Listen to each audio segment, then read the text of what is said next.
Rock and roll!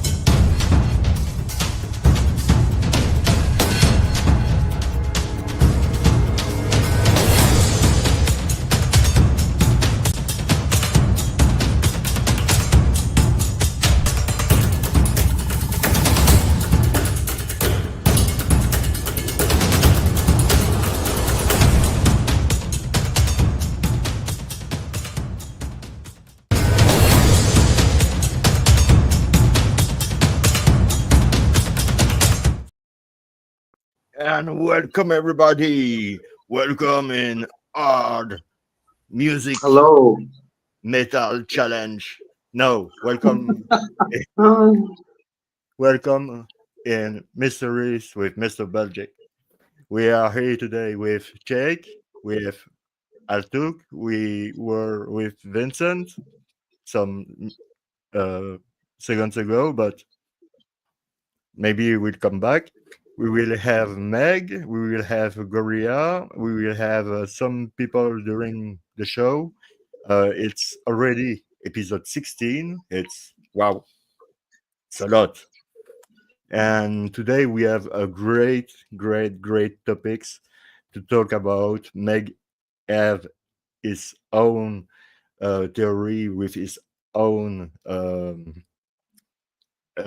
suspect, and Shake has a lot of things to share with us.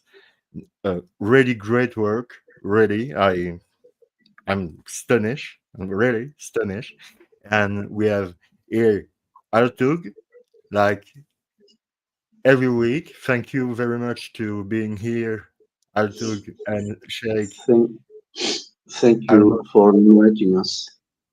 but thank you very much, but because you are really constant and you are really in the mood, and Yeah. it's great to have you. And everybody, hello everybody in the chat.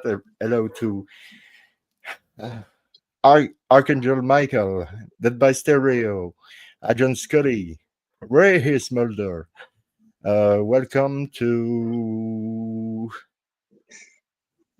Snail Pace. Snail Peace. Welcome to Michael. Welcome to Chad. Welcome to Welcome to Fire Pixie. Welcome to Rob. Welcome to Charlie. I have the reference. Charlie Don't Surf. You're talking about Charles Manson. I have the reference. Charlie Don't Surf because I see a T-shirt with Charlie and Charlie Don't Surf, and yeah, it's a shame. Yeah. Uh, hello to Dark Side of the Moon, Stefan, Yes, yes. Morning. and I think it's all for now. I hope I don't have missed anyone. Find DB Cooper. I Chad Burke. Chad, it's really excellent to have you tonight. Um, find DB Cooper. Yeah. Hello. Welcome. So we are going to start with Jake. We because he has made an incredible job this weekend and this week and all the time. He's incredible, Yeah. and we will start with him. And let's go. I give you the mic, my friend. Hi, everybody. Thank you, Jerome, for the introduction and for the support. It's very important. It means a lot because, we are, this case has been for so long a minefield where everyone has to watch their step and to be able to make sense of what, who, and why is always, after so many years, still something very much in demand. A lot of the discussion the previous Monday on my behalf was about the contracts and this whole financial situation, let's say, that led originally to the shutting down of the Benicia arsenal and then to the new contracts assigned by both cities of Vallejo and Benicia to the upcoming Hamul Oil Refinery oil station. Now, this was a major project that included at least two big firms, PG&E, that correlates to the father of David Faraday, for one, and the second being Fredrickson of Novato, that ended up including two of its people, the couple, the York couple, being actually almost witnesses to the murder. And of course, there's the angle of the Catholic community of ranchers and dairy farmers that it's a whole other discussion as well.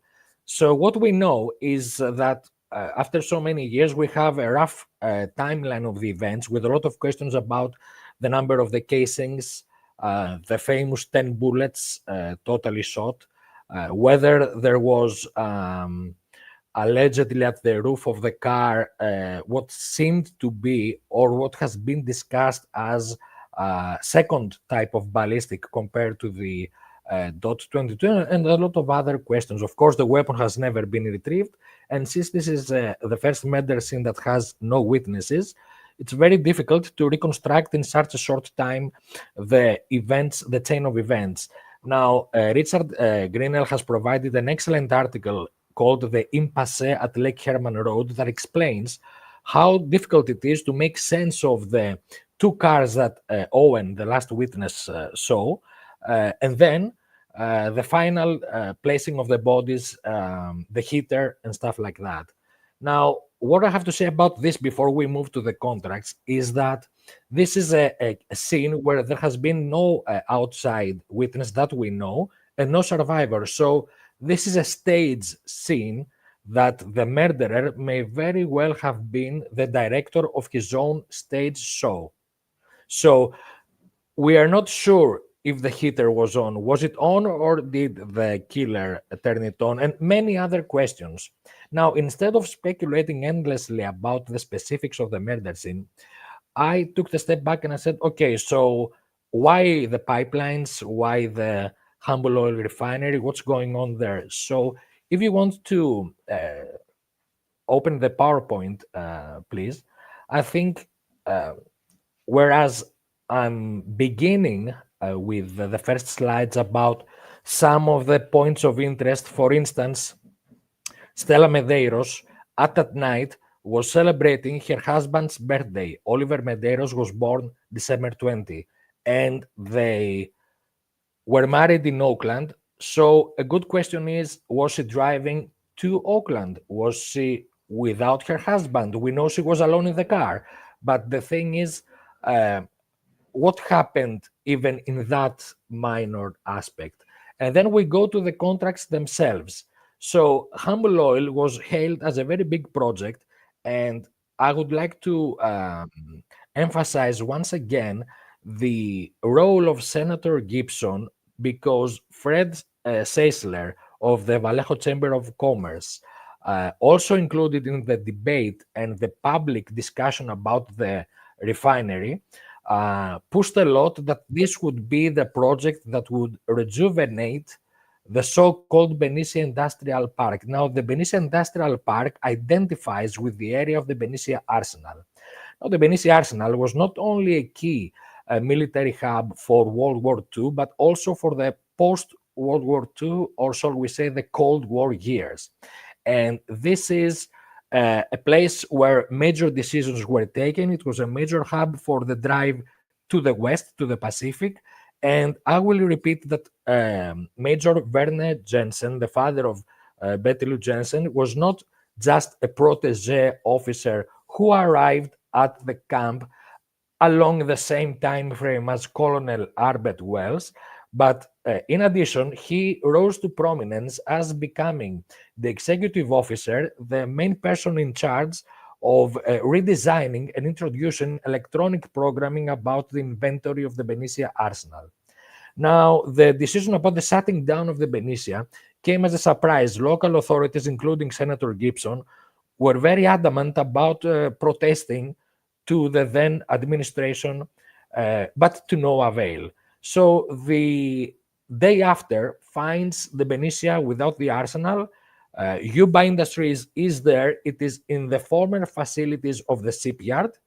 And we have the city of Benicia reclaiming the control of the former Benicia Water Company facilities, namely Lake Herman Dam and the pumping station. So since 62-63, you have this new condition about Benicia. And the question is, where did Humble Oil come from? Now, this is very crucial. In my opinion, it has never been discussed before. Humble Oil came to Benicia because they were kicked out of Monterrey. They had in 65 a huge project for the Monterrey area. They were very persistent in overcoming controversies and public protests from not only the usual environmentalists, but among them a key person involved in the Sierra Club, photographer Ansel Adams. Now, when we were discussing in the anniversary of the alleged Zodiac communication, the threatening letter against Dr. Edward Charles Adams in Berkeley, most of us would refer to the article and the works of Richard Grinnell about the specifics of Dr. Adams, and especially a murder that took place in April of 1970 near the area. It was Soze who mentioned about Ansel Adams in Presidio Heights, and I made the hypothesis that if we assume correctly that October 12, 1970 is exactly 1 year, that Monday, after Monday, October 13, 1969, then Stein has to fill in there somehow. But I thought after that that the Stein letter was not about Stein. It was mostly Zodiac talking about him being in Presidio Heights and making fun of the cops. And both Eduard and Kriegel had offered evidence about Jackson and Maple and fires, arson attacks, both at the corner of the Adams house and at the opposite corner, which would be the corner of Jackson and Maple towards the Madeline Haas residence. This would mean that this is the alleged getaway route of the Zodiac after the murder of Stein. Soze had also mentioned that Frisbee was the mother name of Edward Charles Adams, and independently, Richard Grinnell and I provided the lineages, and then I took a step back because Soze had said John Frisbee had territory in Benicia. Actually, John Frisbee was the very founder of the city of Vallejo. He married the daughter of General Mariano Vallejo, and the lineage, which will we discuss later or in the other episode, depending on how discussion goes, is of course a whole new other interesting topic. But the fact remains, and we can show here both the articles, and if you want to move to slide, it would be, if you give me a minute, please, I think it would be slide number 12, the second to last. What you have there is a letter to the editor by Ansel Adams. This is 1966, in the center of the debate concerning Humble Oil being kicked out of Monterrey, which eventually happened in 67.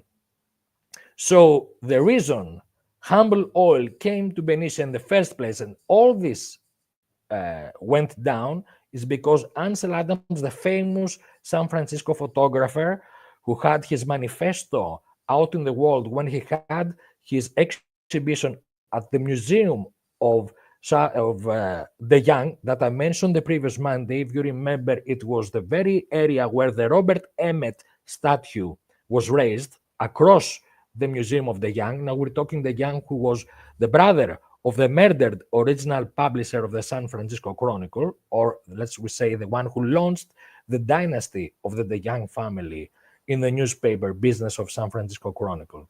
So this is the guy who becomes, because of his fame and his artistic position and being a decade-long environmentalist and the supporter of the Sierra Club reference, he is the guy that raises the flag, including a letter to the editor. And when They even, if you want to go please to the previous slide, there is a very weird article that alleges, sorry, one more behind, excuse me. Yeah, on the left, they had the idea to buy 200,000 shares of the original boss of Humble Oil, which is now revealed to be the Standard Oil Company, in order to put pressure on the family owning, everyone knows who they are, so that Humble Oil would move back. So they even came up with that type of financial idea. And when pressure was put on Ansel Adams, it was other executives of the Sierra Club that came to the forefront, and they supported him because he was under a lot of pressure.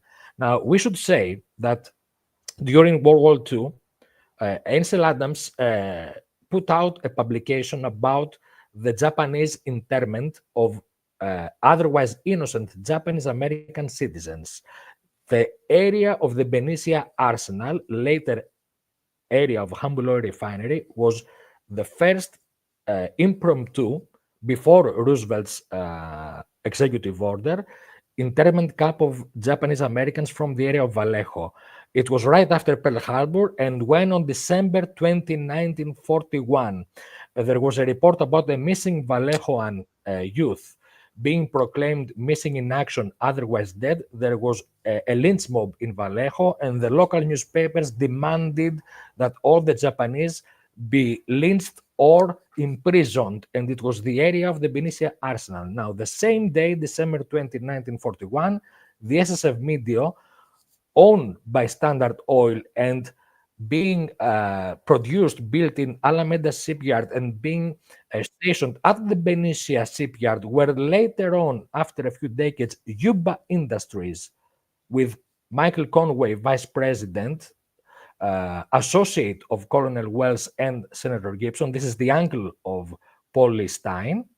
It was the same area, and so the SSF Medio and the bombing, to me, is another correlating factor, including the Japanese angle of the Japanese internment at the Benicia Arsenal.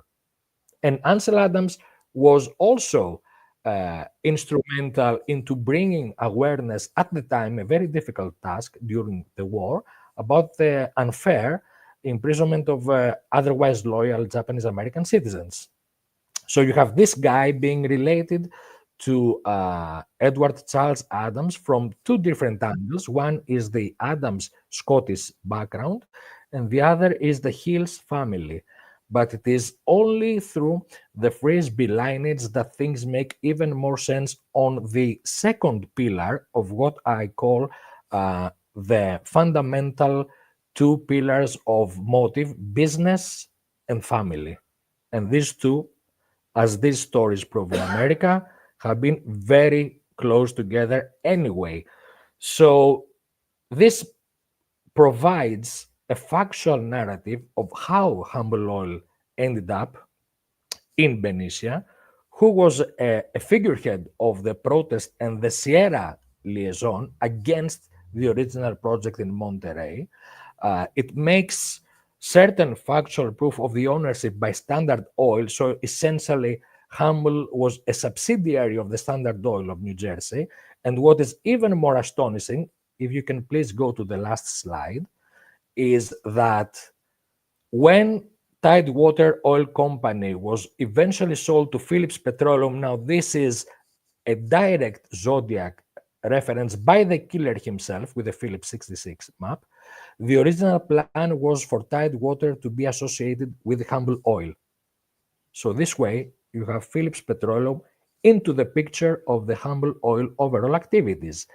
And so one might say, okay, so at the time of Zodiac's murder of Stein, he gets away. He notices that the very corner he escapes from, Jackson and Maple, the residence of Ansel Adams, a very famous San Francisco photographer. Is it something that he keeps in mind so 1 year later he can actually chastise or threaten, call it what you will, a relative by the same name, who, by the way, did his practice in Topeka, Kansas, where another Eduard Charles Adams, if it is possible was related to the Latourette family of Faraday's mother. Of course, we should state at this point that the wife of Senator Gibson descends directly from the Latourette family through the Dewey lineage. So Mike Mago and Senator Gibson meet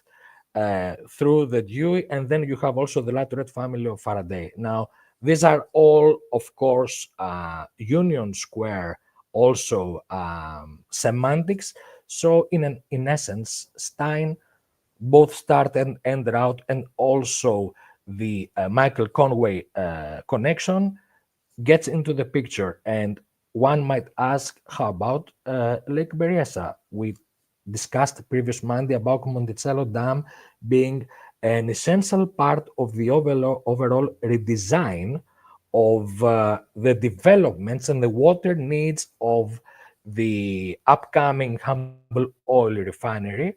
But it was Senator Gibson again who in 48 pushed for the Monticello Dam for the sheer survival of all military facilities. That would be Travis Air Force Base, where Faraday's mother used to work as a programmer for flights towards the Pacific, Benicia Arsenal, Jensen's father, Mare Island, Darlene Schwenen Ferrin's father, Leo Schwenen, and of course the Naval Training Reserve Center connected to all the veteran United States Navy gunners, which would also include Robert William Mago, who had a direct relationship with Gibson's man at the Vallejo Chamber of Commerce, Fred Seisler.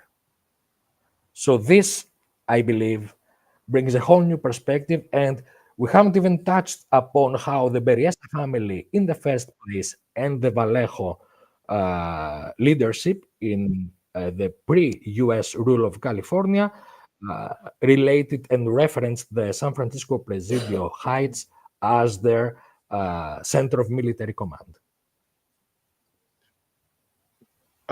I don't know what to say.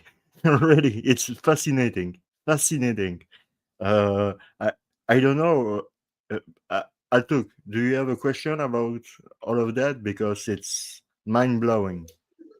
Yeah, I mean, it's really hard to find the first question actually, because it's a lot of very interesting material. What I like about this research is how it creates a certain historical background of what was going on in that time. And I think that's important, because in many cases we look at things more at the surface. And since we have an unknown person that we are looking for, and because we look for motive, especially we look for motive for reasons why this person kills and picks these victims and writes all these letters to basically institutions and persons that represent the establishment, then I think it becomes really important to look at the relations of what you could call establishment, and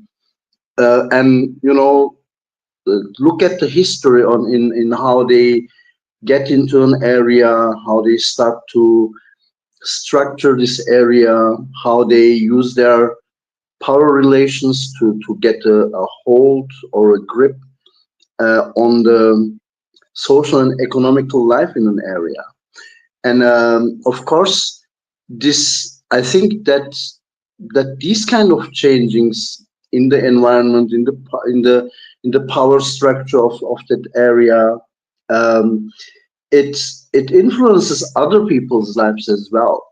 People who don't have power, people who don't have money, people who may have lost something in the process when these companies, these high-profile players get into an area and structure it, because you have business and money there, you have political power there, you have a lot of people from the art and entertainment business being connected to these circles. You have lawyers connected to this circle, and so this is basically the power elite doing some stuff in an area, and probably not so much thinking about what's good or bad for the people, but what's good for their own business. And we've already talked about, yeah, we've already talked about how these, for example, how these dairy farms were influenced by building dams, by creating artificial lakes, etc. And you see these people basically behind these changings. And I think when we look for deeper motives, about why someone would do these murders, you could create a link between some of these actions and what happened in the zone, in this area, in terms of development, because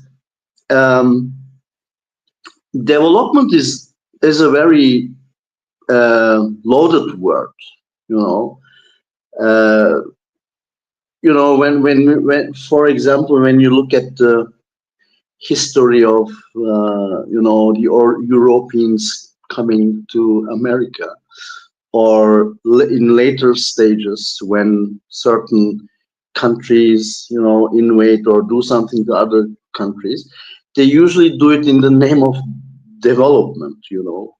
We came here to develop these people, etc., etc. And this is a very modern political discourse, to use this word, but usually it means, or it implies, that for the sake of development, others have to give up something of their lives. So you are promised progress, more technology, blah blah blah, but in the end it's always more about corporate interests, and you will not really get what is promised to you, or you will get a fraction of it, or you will get it but you have to pay for it, and so the profit of it goes somewhere else. And I think this whole idea of development, it can piss off a lot of people, especially when you're on the other end of what is called development. I will just remind you of a maxim from Walter Benjamin, who says there is no instance of progress which is also not the result of a barbaric act. So development is always related with some sort of a suffering, because in a very barbaric way you will lose something, something will be taken away from you, etc. And your loss will be told in history as part of something very great. Maybe your name will not even be mentioned. And I think for a lot of people that is a reason for frustration. You hear the word development, the politicians say this, we need this is good, businesses will say this is good, but then it's not really what they say when you are from a lower income group, let's say. So for you, history unfolds differently. You experience it as a downfall, whereas the press also will picture it as progress, success. Police is there to basically stop anyone who has something to say against it. So you see this very big machine on one side, which keeps grinding everything that it finds, collects it and basically takes over uh, lands. And then you see the people who have to struggle not to lose their things. Maybe they lose it, etc. And so somehow I feel, I don't know how to connect it to the whole bulk of information that Sheikh has given us to us. But I envision the Zodiac a bit as someone on the lower end who probably lost something while all these developments happened, and probably he has also some sort of a consciousness about uh, what's happening to him in the name of development. He seems to be a guy who is aware of politics and interest in some way. It's maybe not like very much developed. I'm not saying he's some sort of a political scientist, but I think he has a bit more a specific set of perceptions of what's going on. I think he's socially aware, uh, probably through some relations with maybe groups that have, maybe a bit more radical thoughts about what's going on. So I see him speaking from within that uh, critical view. Um, so I would imagine that he is definitely not on the side of those who do these developments.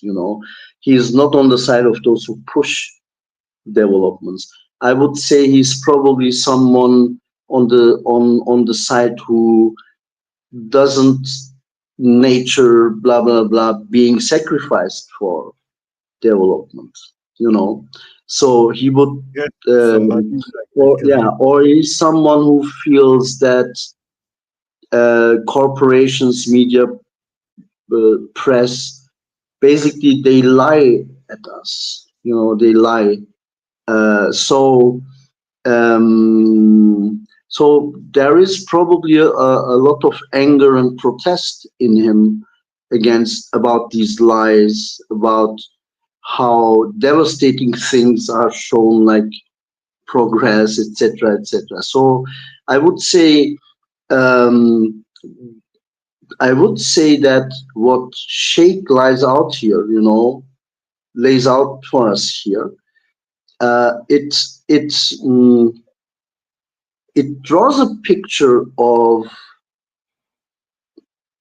a certain historical power that probably was disliked by the Zodiac.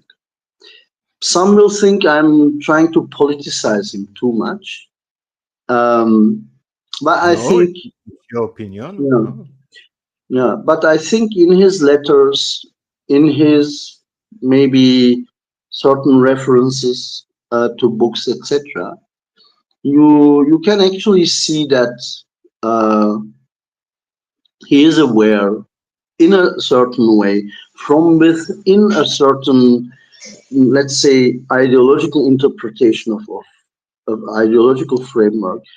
He seems to be aware of what's going on there and what's happening. And I think the enemies he takes on, I'm not talking about the persons he kills, but when you look in the letters, the enemies he takes on, it's mostly establishment. It's somehow these people, the press especially, and the lawyers that protect and lie in the name of those who accumulate all this wealth that could have been shared, and that wealth that is basically taken away from people by public land being privatized and all that stuff. So I think he is aware of what's going on there, and I would say some of his letters give us clues that he has problems with what Sheikh is laying out for us here. So while this is very broad and very circumstantial and very difficult to connect, especially due to a lack of evidence, I think as a mental field, as a as a as an imagined or felt thing, I think it exists. It existed for the Zodiac. Uh, Probably, I see it like this. Maybe, when Sheikh tells us these relationships between the companies, the politics, the army, blah blah, we're like, wow, man, how did he find these? And wow, that are great finds, etc. And I imagine myself to be the Z who probably lives inside these things, probably knowing some of these things. What we now find 50 years later was probably more the reality, or more of his daily knowledge. And while we are going like, wow, he probably, or his reaction could have been something like, ah, fuck, again, these guys are now they are buying this, and we've lost that already, and okay, they're basically invading everywhere, and so he probably he may have lived through these things with more anger, with more actual involvement, Yeah. experiencing it more acute politically, ideologically, because we look at it a bit like, you know history, past. It's not maybe not a politicized past for us, but I think at that time, a lot of people, not only the Z, they probably were talking about what all this means for the area, and maybe they knew about friends who lost something because of these changes. There was probably also a group that was very happy with the development because they were cashing in and all that stuff. But when you look at it politically, win-win situations are rare. It's usually working different. If something goes up, it comes at the expense of something. And I think those expendables, they were talking about this, and probably they had very fresh, acute, strong feelings about what's going on. Maybe not all social classes at that time. I think Z was more in a social class, or involved in an environment where these matters were met with anger. Um, and so I think it's valuable what Sheikh is doing here, because he he kind of draws the picture of the thing that someone who was hurt by the environment, by the um, establishment, Yeah. would probably see and be upset about, and which would give him something to build up his anger, maybe associating some of his bad decisions or personal failures with, they did this and that's why I'm now in misery, etc. So it could be also just something to project back, his own failure, to project it to someone, but it gives him something that he can load onto society, and at that point you can hate so many things.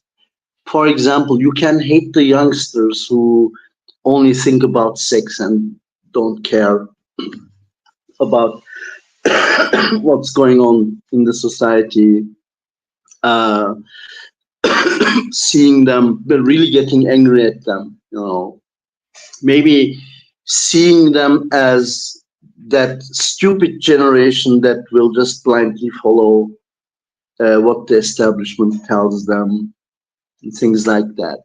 So, for example, you could feel angry towards youngsters because they don't care or see what's happening. Instead, they are doing drugs, rock and roll, sex, blah blah blah, and you think like these idiots.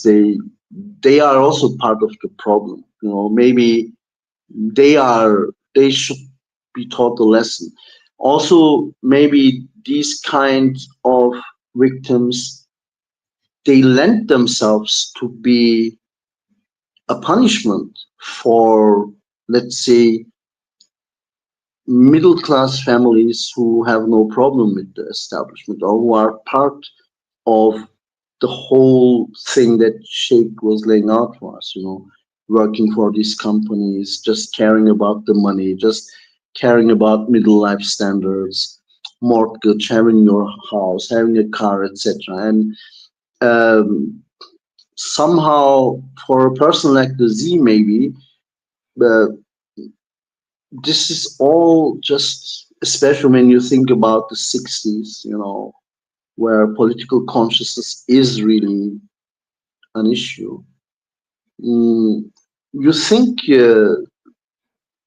looking at this picture that Sheikh draws, and all the things that are connected to it, establishment and middle class families who basically follow the establishment and live their vision as a reality, and I imagine then a man there who's really upset about how stupid these people are, how blind they are. Can they not see what's going on? Or they are basically just cooperating, they are just backing this whole thing that destroys so many things for him, in his vision. So I think Sheikh's work uh, actually draws us a picture of how this hated thing, how it develops, how it gradually gets into the area, reshapes it, changes it, and maybe in that process also takes away things from people that they valued. There are people who would object to this. And I think at least the Zodiac is on the side of those who object. So how can we draw a link, a connection to this? We would probably have to look closer into, not only what the establishment side did, but maybe looking at the other side, who suffered, who lost, who went down as the other thing went up. And I think the Z is somewhere where it went down, he was probably on the loser end in this process, maybe socially excluded, maybe economically excluded. He lost something, or maybe it could be even this, you prepare for a certain future, let's say in the 50s, when you are 16, 17 years old, or in the early 60s when you go to university and you have some sort of a plan. But then the change goes so quick that, let's say in 10 years, whatever job you have, it's, or the job you dreamt about, the thing you want to get part of it. Maybe a lot of things changed and you just couldn't get part of it. And maybe you, how we say in Turkish, you put a bet on the wrong horse, So whatever, but suddenly you see you can't get inside the thing that you thought exists, or that you think it works like this, but something changed, doesn't work like this anymore. Maybe a place, a company, a person you wanted to work for, it gets closed into that process of change and is replaced with something else. So there can be so many things that may have broken hearts, you know, may have shattered visions, ideals, dreams, etc. And I think the Z is somewhere in that group. But we speak of a very big group here. But we have maybe the chance to geographically put it a bit more narrow. We're talking not about the whole United States of America.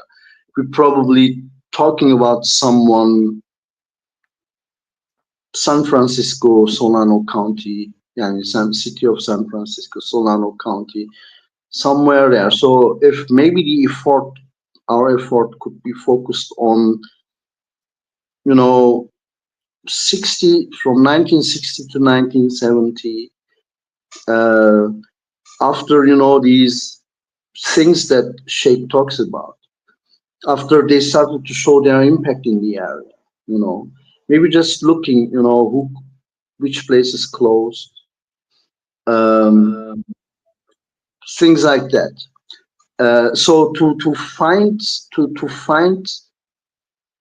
basically victims of the change of process, institutional, individual, and maybe the Zodiac is somewhere in that set of people.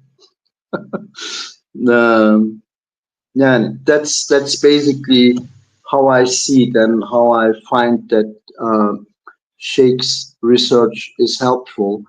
It basically, if we consider it carefully, intelligently, we can actually find new spaces, new areas to look into. You know, we have now a background of the winners in that area,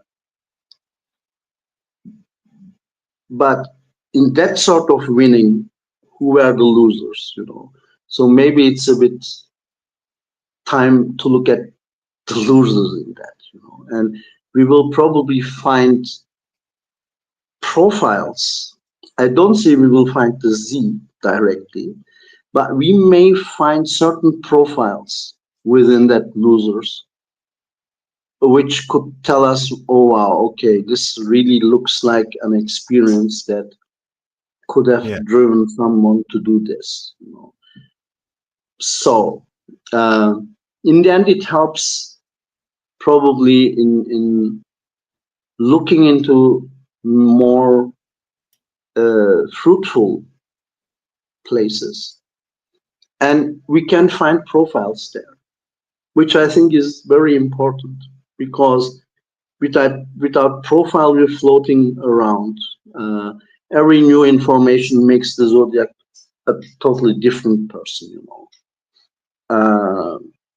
But when we can find profile, develop profile, then not every information makes everything different or opens, or he can be anyone, you know. We have to find ways to narrow that down, not saying, oh, it could be everyone then, it could be everyone then.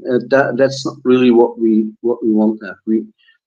We want someone, we want a profile that when we see someone who fits it, we can say like, okay, that's really interesting, because most of the time our discussions, someone, you know, enters a bit of info and then it's all blown wide open again, you know. So agreeing, working towards a profile that makes sense for everyone, and I think that is what Shake's work is contributing here a lot, because one thing about these historical backgrounds or the way he brings it together, it's woven strongly. It's not whimsical. There is a stronger causal chain between these things, and causal chains are important because they tell you what your limits of interpretation can be or should be. Are you over-interpreting or not? So these kind of logical connections, they tell you when you step outside of the logical, or you care more for the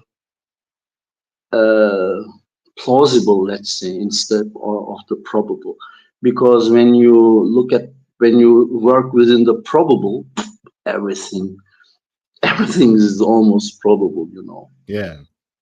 Yeah, but this kind of information that helps you to eliminate some of the things that look probable, and you condense something. The logical relationships become more important. It draws better lines for what can be included or excluded, and I think that's always something that we need here.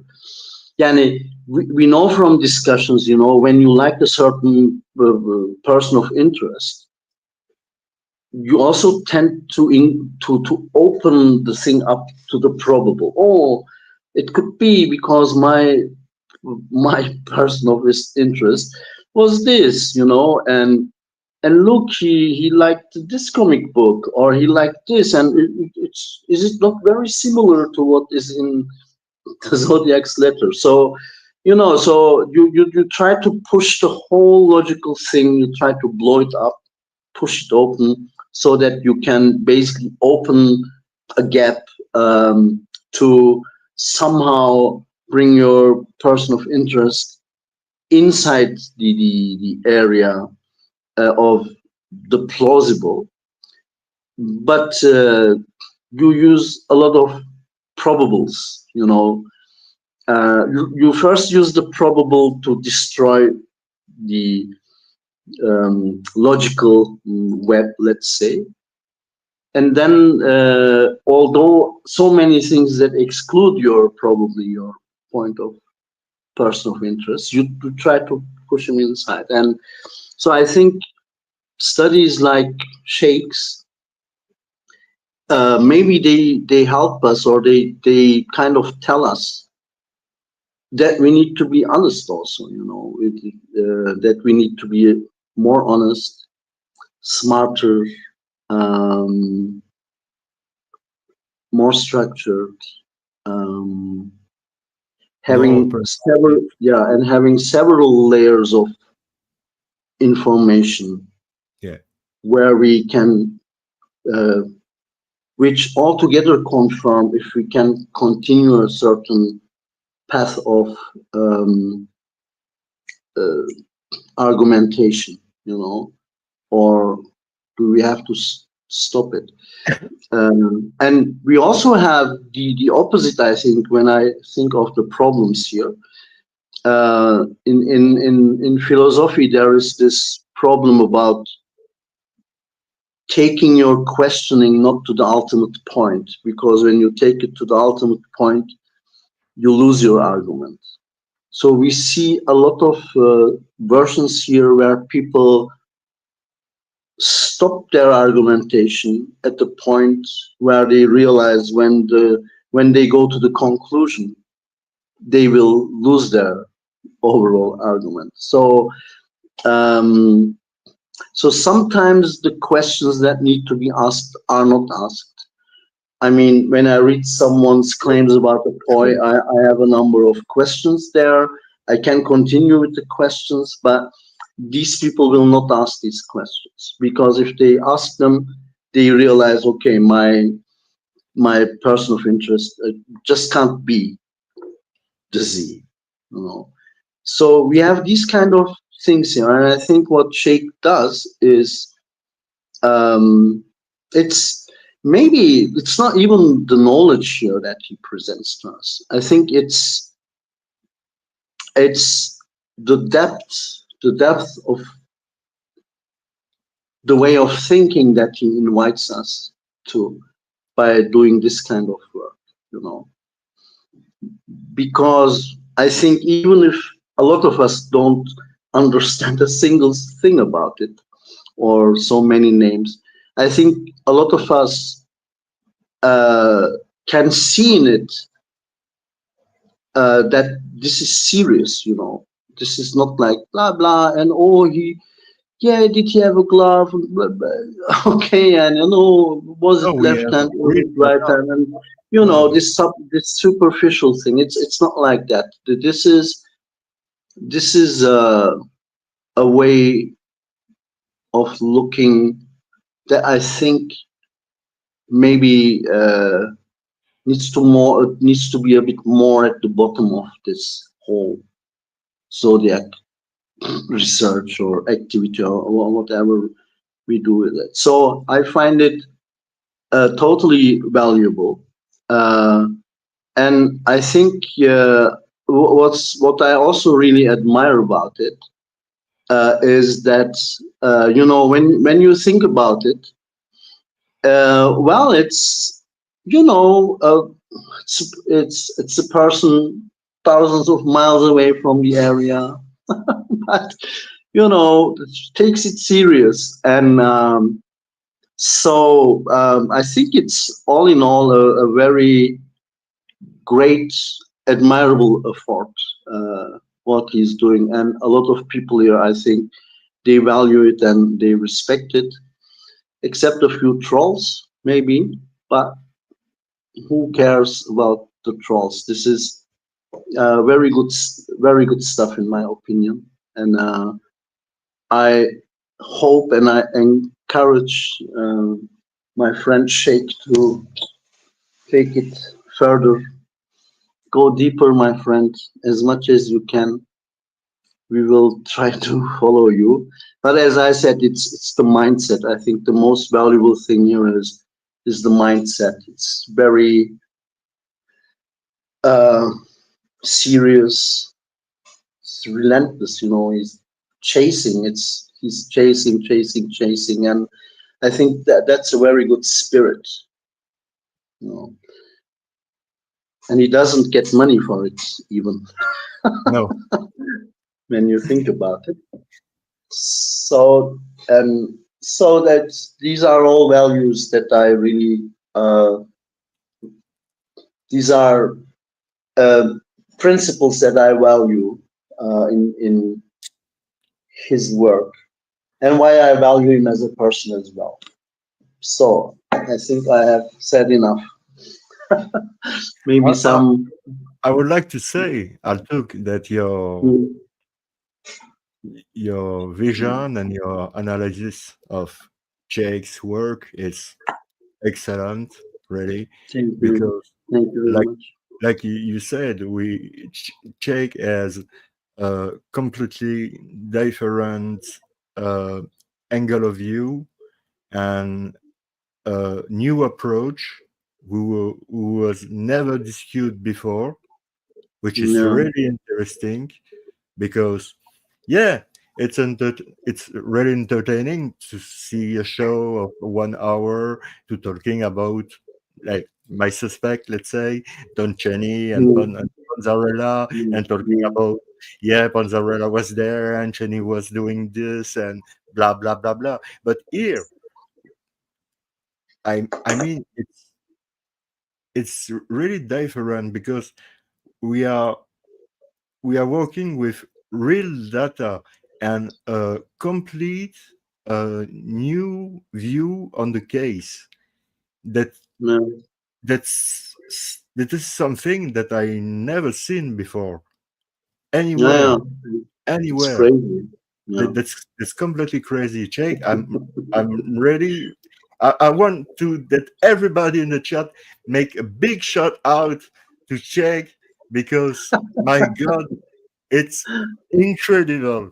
It's it's mind blowing. Really, it's mind blowing. It's just the beginning. It's just the beginning. And No. I'm completely agree with you, Altuk, about your analysis. And I don't know if I have more to say. I think so, yeah. And this is just the beginning. But I, when you were talking about this suspect, I see him as a young Ted Kaczynski. You see, Uh, yeah. somebody was against the progress Yeah. and want to stay in the nature Yeah. and didn't like Uh, it. And during the late 60s, the world was changing a lot.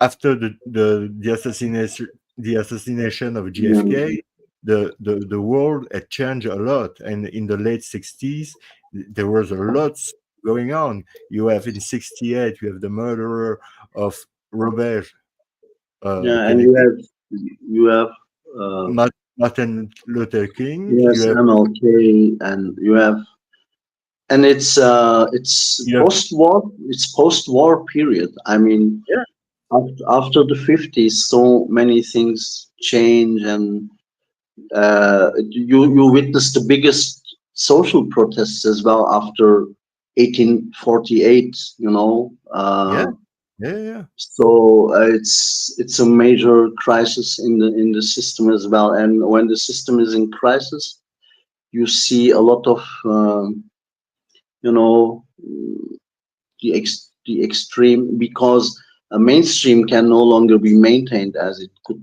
be maintained before. So you see a lot of extreme views, rejections, or otherwise views that want to return to the ideal thing and stuff like that. So politically, it's also very complex, and it moves probably everyone. It also moves people in the establishment in yeah, some way, but it also moves the lower social classes, let's say, and it becomes an area or a fruitful, let's say, a period where a lot of people start to think they have to act.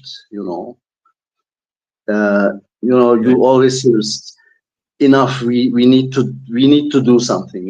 There are these moments where people say it's enough, we need to do something, and you get more people mobilized for a case. I mean, look at the whole university student movement, look at the other movements, etc., etc. So and as you say with Kaczynski, I mean, this type of thinking where people say, we have enough of the establishment, we have enough of the civilized world, we want to return to nature, we want to fight these corporations, we want to fight these people who, I don't know, poison us, steal our land, blah blah, and all this.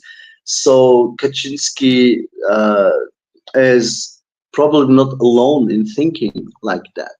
What no. makes him different is that he really acts out on his You will on be his maybe things, surprised, but Charles Manson was thinking like this.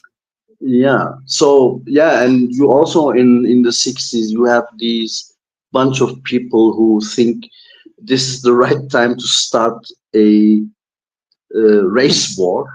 Yeah, Like, let's finish this thing for let's decide this thing for once and all. So let's have this yeah, war and see who survives. So there's a lot of these kind of thinking, and you have the leftists who think their revolution will succeed.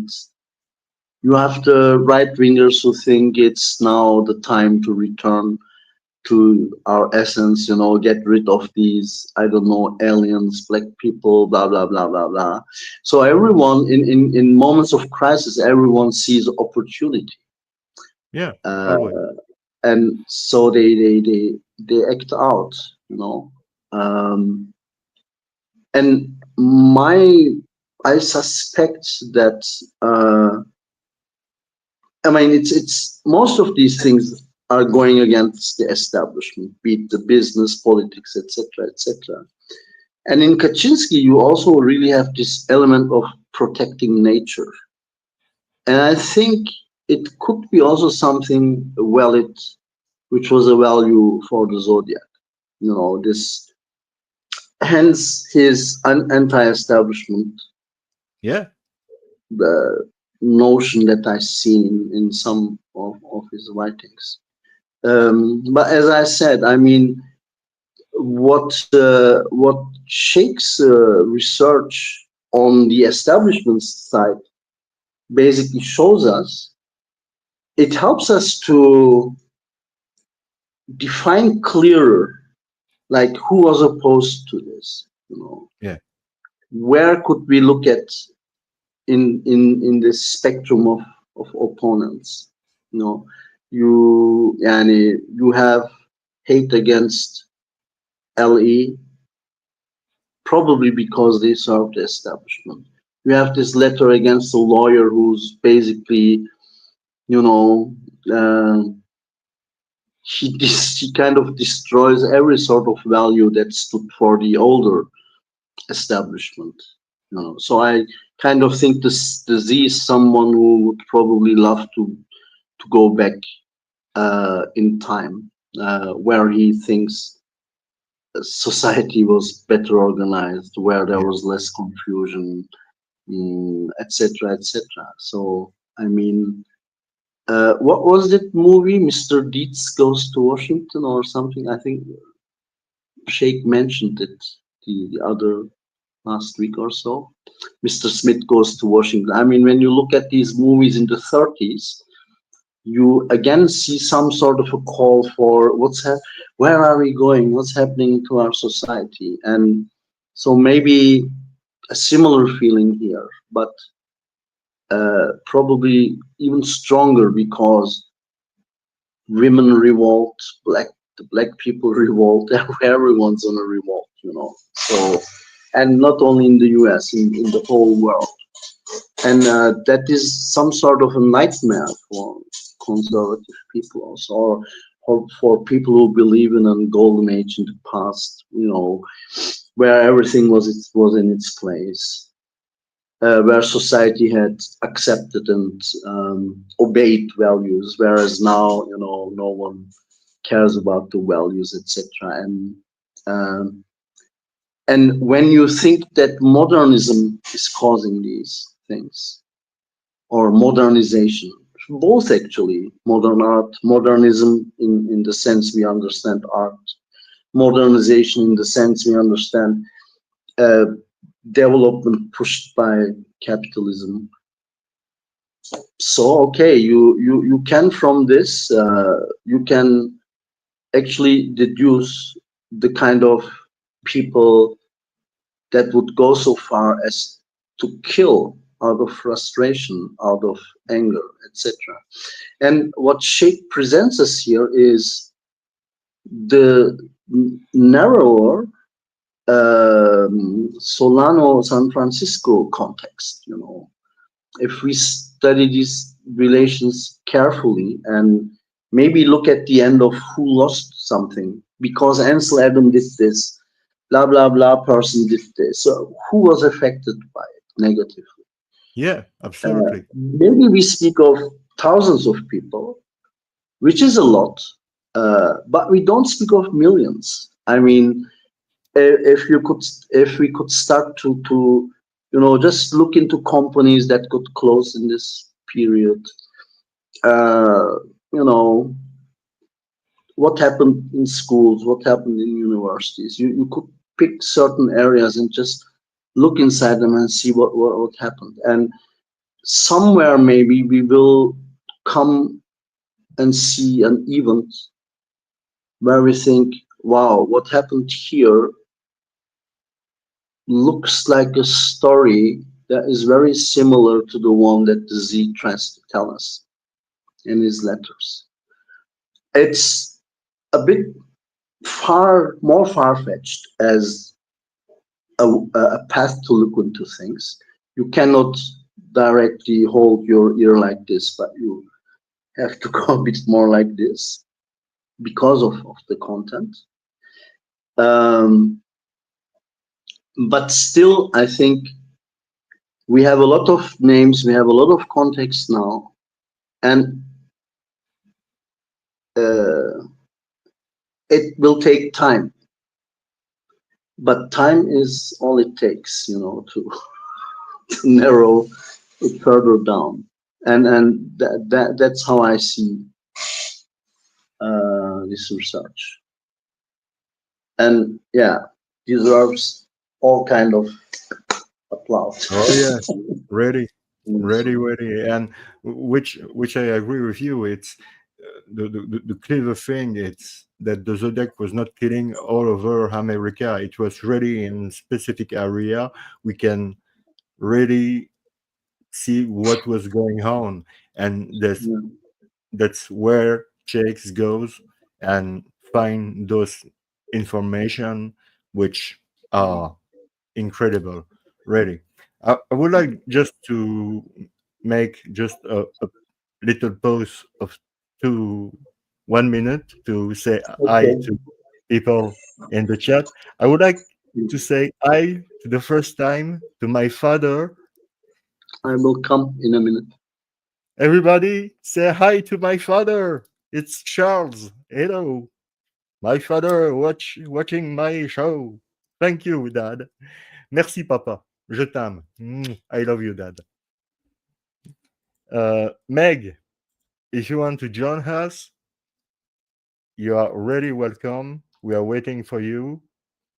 Uh, Same for everybody who had the link, the StreamYard link.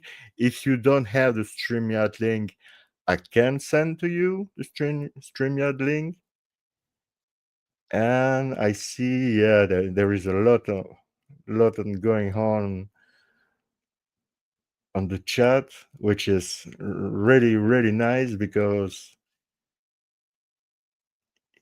yeah, Megan, yeah, it's my daddy. Yeah, it's my dad. Yeah, he's watching the show. Yeah, I'm proud of it. Yeah, I'm proud of that. Yeah, I'm 45 and I'm proud that my father is watching my show.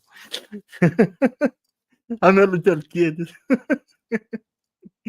But yeah, to come back on the debate, Jake, it's really it's not all the time, but I don't know really what to say because it's so clever.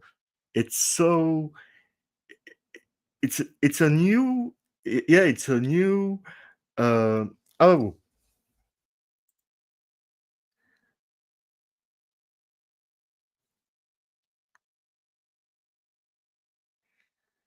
is is and you're a member from 1 month.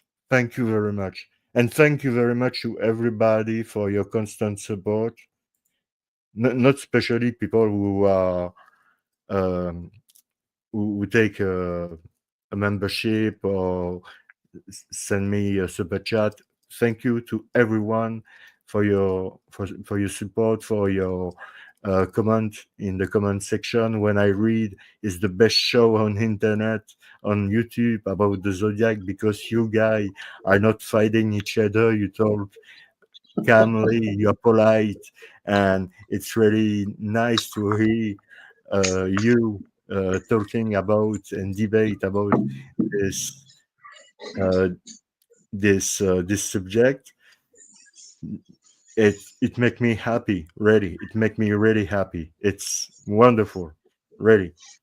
It's it's a wonderful experience. And yeah, to come back to you, Che, um, I'm going to let you continue to. Yeah, go ahead. Can I say, yeah, guys, I have to get up early in the morning and it's Yeah, half past yeah, I one know. now. So I kind of said I will probably be here tonight only for about an hour. So unfortunately, I have to leave now so that I get Don't my worry. proper Yeah, so that I get my proper 7 hours of sleep and be ready at 9 o'clock for my job. Um, so I want to thank you, Jerome, for actually having us on your channel. And Thank I you. agree that, yeah, and I agree that we kind of stand out with our, no fights policy, or no, you know, not forcing the controversy too much. I mean, you cannot escape controversial things all the time. But I think we manage it different here, thanks to you and thanks to all the people who join us. So it's really a pleasure to be here. It's also, the kind of, let's say, level that we want to maintain at our Zodiac Theory Discord server. I think it's great. I feel very happy and proud to be part of this, Me too. having a chance voicing my opportunity, and I'm also glad seeing that we have a lot of people who obviously love us. So it's fantastic to be here. Next week I will try to arrange my work in a way that I can stay longer here. And I wish you Thank you, mate. guys a great discussion in the next 6 hours, probably. Yeah, we will. Yeah, We it can talk will. about that all the night. It will take probably some 6 hours in the morning. Okay, so see you all. Also, everyone in the chat. It's great to have you here, and knowing that you are listening to us. We don't feel alone, thanks to you guys. So I wish you all the great, all the best on both sides of the Atlantic. Have a great night. Thank you very much. Shake, it was perfect. Altug, thank you, my friend. The security. Thank you very much. Oh, why, Manamu, thank you. I will also learn, I have to learn some new Greek words now. Okay, bye bye, Jerome. Thanks a lot. Bye. See you all, guys. Bye bye. Take Take care. care. Bye Thanks to bye. you. Take care, my friend. Hey, See you bye next. bye. Bye bye. So I would like just to answer to some question. Ross will is not available today because he's at work. He's a new job, so he is working for now. And yeah, like Altug was saying, thank you very much to everyone. Really, it's highly I appreciate it what you do for the channel. I don't I will not say for me because it's not about me. It's us. It's a group effort. So and Sheikh, I would like to let you continue. And if you have any question for Sheikh, if you don't understand some things specific about what we are talking about, don't hesitate. Ask Sheikh in the comment section. Sheikh, let's check when you can the the chat because I don't always see the Yeah, of questions. course. So Of course. if you Of course. see that there is a question who is for you, you can answer directly or after or like you want. Of So course. continue, my friend, because it's really fascinating. First of all, I want to thank you for all your kind words, and I would like to say that it is a Come group from my effort. heart.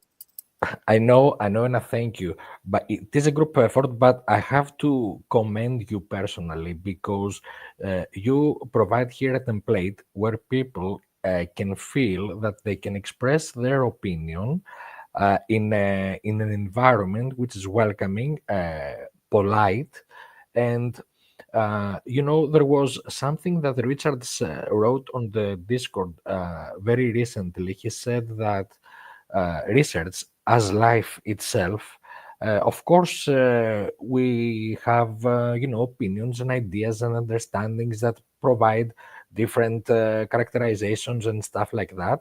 If we can do that in an environment which can contribute and keep the positive stuff and lay out the information for people to make their own decision and interpretations.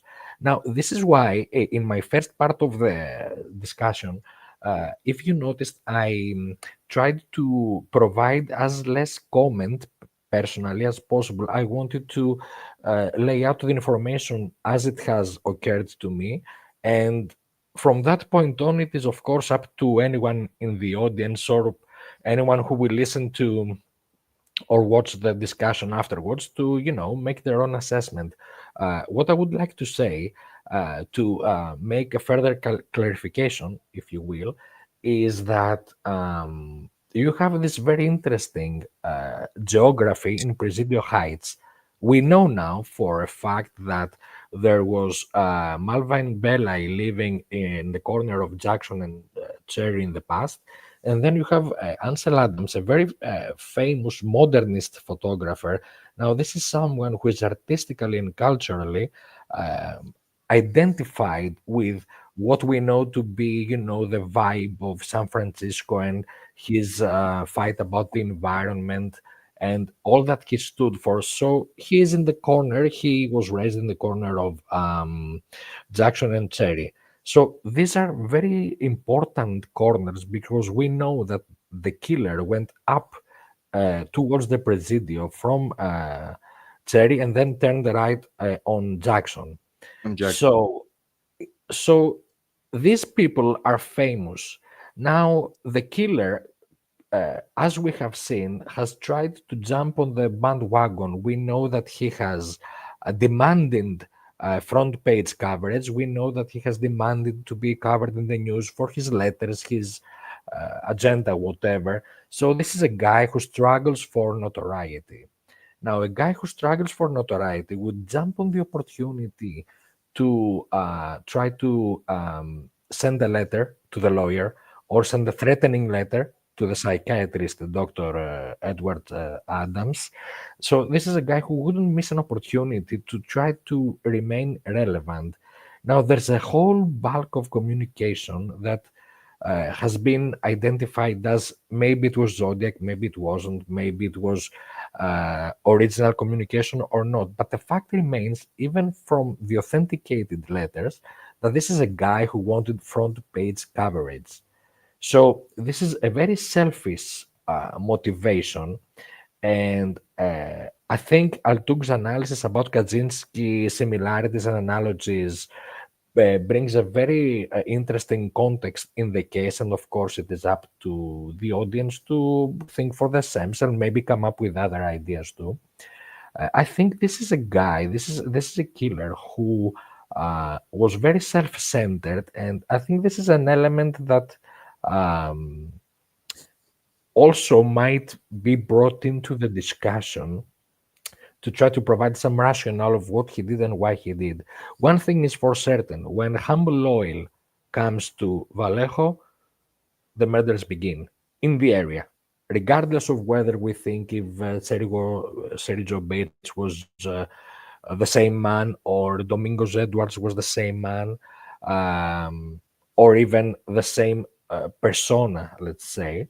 But the fact remains that when Humble Oil arrives, the murders begin. Now, these four victims in the overall area of Vallejo and Benicia have one thing in common from the get-go. None of them was born in the area. Their parents, of course, you can say that also because Darlene was born in Oakland.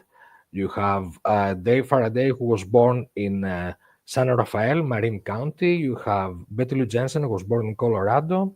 And you have Cecilia Ann Sepehr and Brian Hartnell, of course, also born outside of Vallejo. And then you have Mike Mazo, who was born in, if I remember correctly, it was Los Angeles. So these people also came to Vallejo with their parents and their families. As Vallejo was blooming, and growing stronger and bigger in the 60s.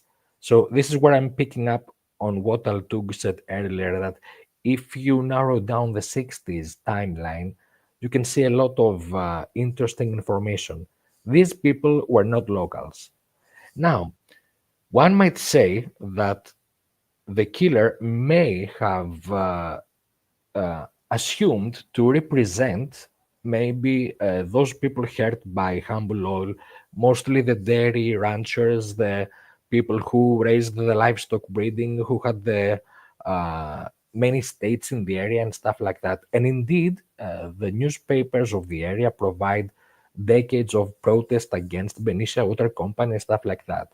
But how about if the killer was assimilating maybe such uh, an attitude, a context, in order first to hide his own real identity, and second, because he would enjoy in his own sadistical way uh, for the spotlight to go in a different avenue. So that is always on my mind. And because this was a psychopathic maniac,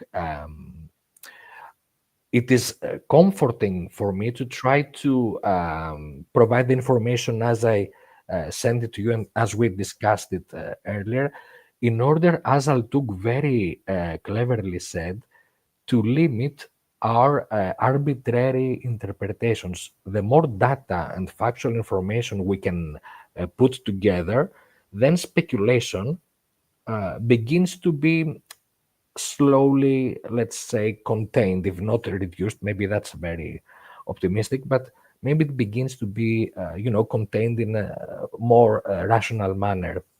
The problem with that first murder is that no witnesses, no actual knowledge of the murder sequence. And in order to prepare myself for this PowerPoint that I gave to you, I went back on Tapatalk and I read every post in the thread about Lake Herman, Betty Lou Jensen, and Dave Faraday from 2007 up to now. Again, everything from the start. Wow. Every one post. It was, and because I read it in chronological order, it also gave me another interesting aspect, which was the development of the public discussion, at least in the context of Tapatalk forum, throughout the years. So I tried not to miss anything. I read it twice. I had the brilliant idea to do it twice in order not to miss anything. And the chronological distribution of the discussion was also very interesting because you see, Jerome, there were many people who might be very active during the time frame of right after the movie, 2007, 2008, up until 2012, 2013. And then you see different cluster of people with some of the old ones still returning, and this would be, also veterans. By the time I started, I was reading Tapa for years, but I started posting around after the DNA announcement of December 21. So by comparison, I'm a very late poster in terms of trying to express my own opinion. So the inclusion of that discussion into one big Word file, and I will send it to you because you would be very interested to see how that develops over time. There was a Absolutely. lot of Yeah. there was a lot of interesting discussion about, was it 10 bullets, but why was it 9 casings, or maybe it was 8? So you have this very practical discussion, which is closer to what police would be interested in. Also, the interrogation of Betty Lou Jensen's best friend, the hardcore interrogation, the drug discussion, and a lot of discussion about the ranchers. But then you move forward down the years, and discussion quiets down because this is a murder uh, that has no witnesses. Therefore, there is no speculation. Like, it happens with did Mike Majo take a good look, or did the Robbins kids have the best look, or was it Officer Fuxo? Because there is not such material, the discussion kind of faded faster. But the questions on the other side are more brutal for Lake Herman Road because it's very difficult to make sense, for example, of the white car that allegedly harassed Crow and was spotted in the area. And there's no way to know if Owen saw the second car in a way that he could identify it again. And there's no way to know why all these people were going up and down. They had, of course, everyone had their own story. And I'm not saying any of them was suspicious, but you have a frequency of cars, which by all discussions from people who have knowledge of the area was disproportionately large compared to the usual slow traffic of a winter December night. And then you have this killer for the first and last time committing a murder in that spot, appearing out of nowhere, hit and kill, then he runs away. So this is a very clean, swift operation. And for many years, dear Jerome, people were saying that, okay, this and other issues show that maybe he has a military background. So if you take the alleged or the maybe yes, maybe no military aspect and the ciphers, cryptography, you end up in one area, in my opinion, which is the United States Civil War, which show the beginning of military cryptography. And in a very interesting manner, this was not run by the US Signal Corps. This was by a very deliberate decision of the leadership. It was driven by the United States Military Telegraphy, an entity created for the purpose of that conflict. And there are two people, Anson Stagger is one of them, who was a very important personality. He wrote the Stagger ciphers, about 8 or 9 systems of ciphers, which, by the way, introduced variants of what we know today to be the rail fence cipher, among other things. And you have another personality, Eliza Gray, who partnered with Anson Stagger to create the Western Electric Company. Now, Eliza Gray is a relative of Mike Mageau, and that route is also the common route with Cecilia Ann Sepehr. Now, I have seen, both in genealogy and in business relations, that two different victims correlate the same piece of information, a third name, or a third associate. And then another associate is correlated by two other victims, and then you have these two new names, A and B, and suddenly you see that those two did business together or were married into each other's family, or both maybe. So this is what I wrote on the Discord earlier about. This is like an investigative journalist method when you need two independent pieces of corroborating the same third entity, which is a new piece of evidence.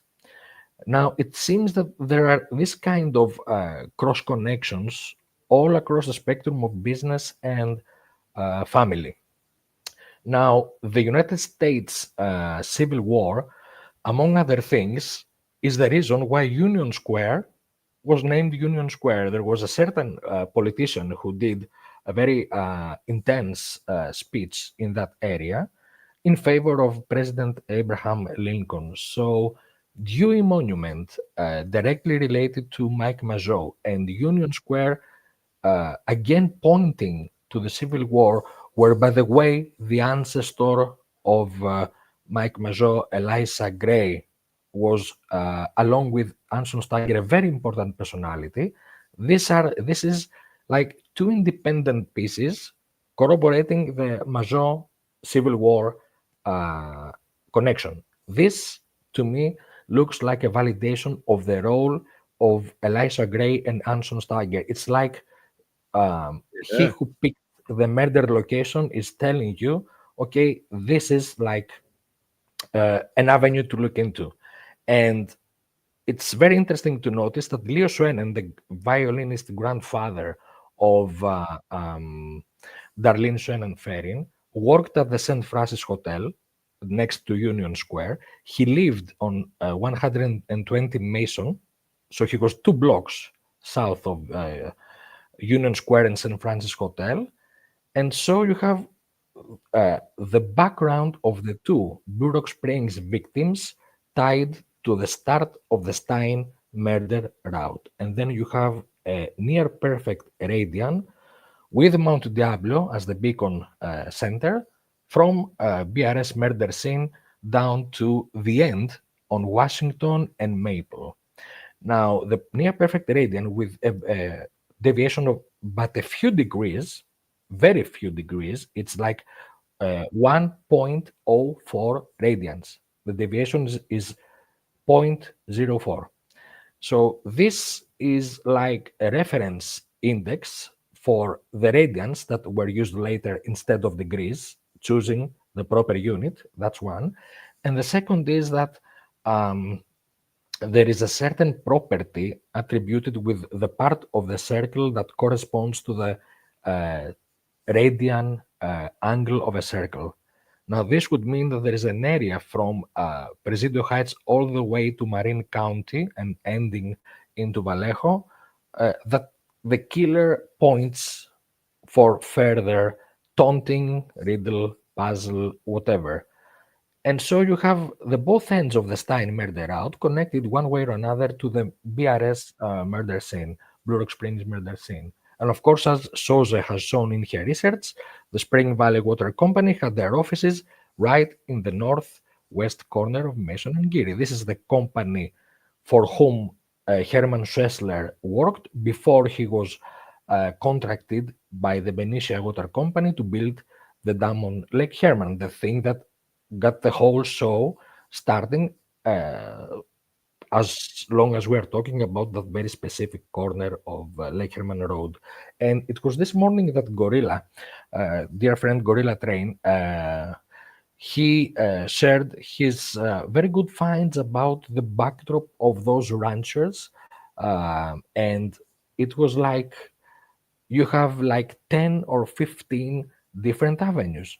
And then you have the Mac angle, because by reversing the arrow of investigation, instead of taking it from Mac to the victims, as I know is the theory of dear Mike Morford, I reversed the arrow and I said, okay, so you have this guy, John Hickey, who worked for Humble Oil, and he is in the circle of the people around the music label, who was the guy, the son of the owner, was the pallbearer for Betty Lou Jensen, but also David Faraday was a schoolmate of Kathleen Skipper, whose sister Eileen married into the Medeiros family, which appears again through Oliver Medeiros, husband of the woman who found the body, Stella Borges Medeiros. So you have a full circle and you end up again to the Medeiros Marshall Portuguese families. So by looking into that and looking further into the lineage of William Andrew, what I seem to understand, and this is without even mentioning Donna Lass working at the music label, same name, wife of the other Donna Lass's husband, cousin, Wayne, I have the understanding that the whole spectrum of predatory stalking into this whole bunch of schoolmates and friends and whatever shows that the killer must have spent or may have spent or possibly spent some time stalking into this circle of young individuals. It's very weird how you have the first murder with 2 victims in an area where both parents worked. I find that an astonishing fact, to It's put it huge. on explanation by sheer, if it's coincidence, the odds are wilder. What I always say is that the odds are wilder if you interpret it as coincidence.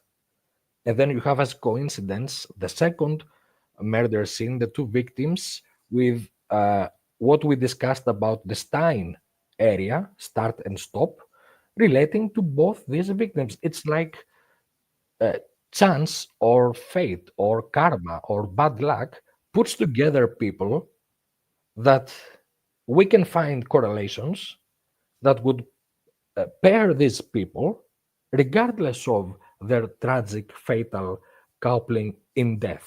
Okay, Mike Mazo survived, but reading the autopsy, we understand that he was shot to be killed. He Yeah. was not shot, okay, maybe he'll survive. He shot to kill. And it was only a very absurd uh, luck that he had that allowed him to survive. So the idea and my question is, was this a guy that was living in the town, or did he manage or make it happen to spend just enough time in order to make these observations about these individuals? And if the murders are launched with the arrival, let's say, of Humble Oil, is it just a parallel coincidence? The coming of Humble Oil brings the Zodiac into town. If we assume he did not live there, if we assume he did live there, um, what's the San Francisco angle? Did he commute to the area? Of course, there are many explanations, but the fact remains that the official Zodiac activity is not existent in the area before this whole economic effort to bring Humble Oil into the area. You don't have a Zodiac graffiti 2 years before that. And when No. he assumes the responsibility with the Trinity letters, of course, I'm sharing now public information that anyone can interpret as they want. But why did he not choose to include previous attacks in the area if they happened? And if the Wells Fargo ransom note is authentic and Zodiac appears as insignia in December 3, 68 in San Francisco, the question remains, was that the beginning? Zodius from the other murder case is a connection that we can choose to discuss, investigate. By choosing to investigate, dear Jerome, I came into the person of Zodius Embry, Zodius William Embry, who is connected both to the Robinson deceased family and also to the family of Colonel Albert Wells of Benicia Arsenal. And the name Zodius strikes out very weirdly. If you check for Zodius search queries in the newspapers.com, you don't have any other results for the fatal year of 1968. So that is also something to consider. When we say consider, to use Richard's very wise approach on research, we try to say if something makes sense. If it doesn't, we reject it. We say it doesn't work, okay, we move forward. But unless we try to investigate, and sadly, many times we investigate things and we spend our time because it's a dead end and it leads nowhere, but without making the effort, without putting the time, the care, the attention, how can you be sure beyond any doubt that this is or isn't um, relevant to the case? I mean, um, I was having this discussion many months ago on the Tapatalk Discord about the case with a very good researcher and friend, and I was like, the facts of the case, and we were going back and forth with the facts of the case. We don't know the full scope. We know a small part of what has been for many years considered to be authentic. And we don't even know what happened there as well. So it is 55 years down the road. I think we can try to apply scientific rationale and, okay, common sense, but maybe take a step back and try to see the big picture. I mean, we're not, both of us, we're not Americans, so I think that's good. I told you the other time as well, previous Monday, it's good that we're not Americans because we begin from a very base level we don't know about the area. We were not born there and stuff like that. So for me, Vallejo, what name is that? That sounds, Hispanic. So my first question, before I even try to understand what is Lake Herman Road and where the hell that is to find out, Vallejo, what is that? Okay, so Benicia, wow, another exotic name. Napa. What is this? Yeah, Napa. I mean, where I'm thinking tequila next. So Yeah, I'm like, what's going on? So I had to Google every single name, every single bit of information, every single name, everything. Everything was unknown to me, so everything I had to build from the scratch. And when you take that into consideration in the way that you approach your material, you say, okay, that means I am not biased about anything because I don't know anything actually. So I have to learn everything from the beginning. And of course, there was a lot of people who produced the actual reports. And I told you earlier that it was actually Eduard and Craig who had produced the pieces about the arson events in the two corners of Jackson and Maple. And Michael was able to tell us that the actual name of the father of Ansel Adams was Charles Hitchcock Adams, and he was an astronomer. And the astronomy aspect also may be something, it's like trigger points for the killer. The father was also involved in the Hawaii Sugar Export Company. This is where the father of Kathleen Jones worked for, the Hawaiian Sugar Export Company. So if we say, okay, we don't know if Kathleen Jones was Zodiac or not, but now you have this connection.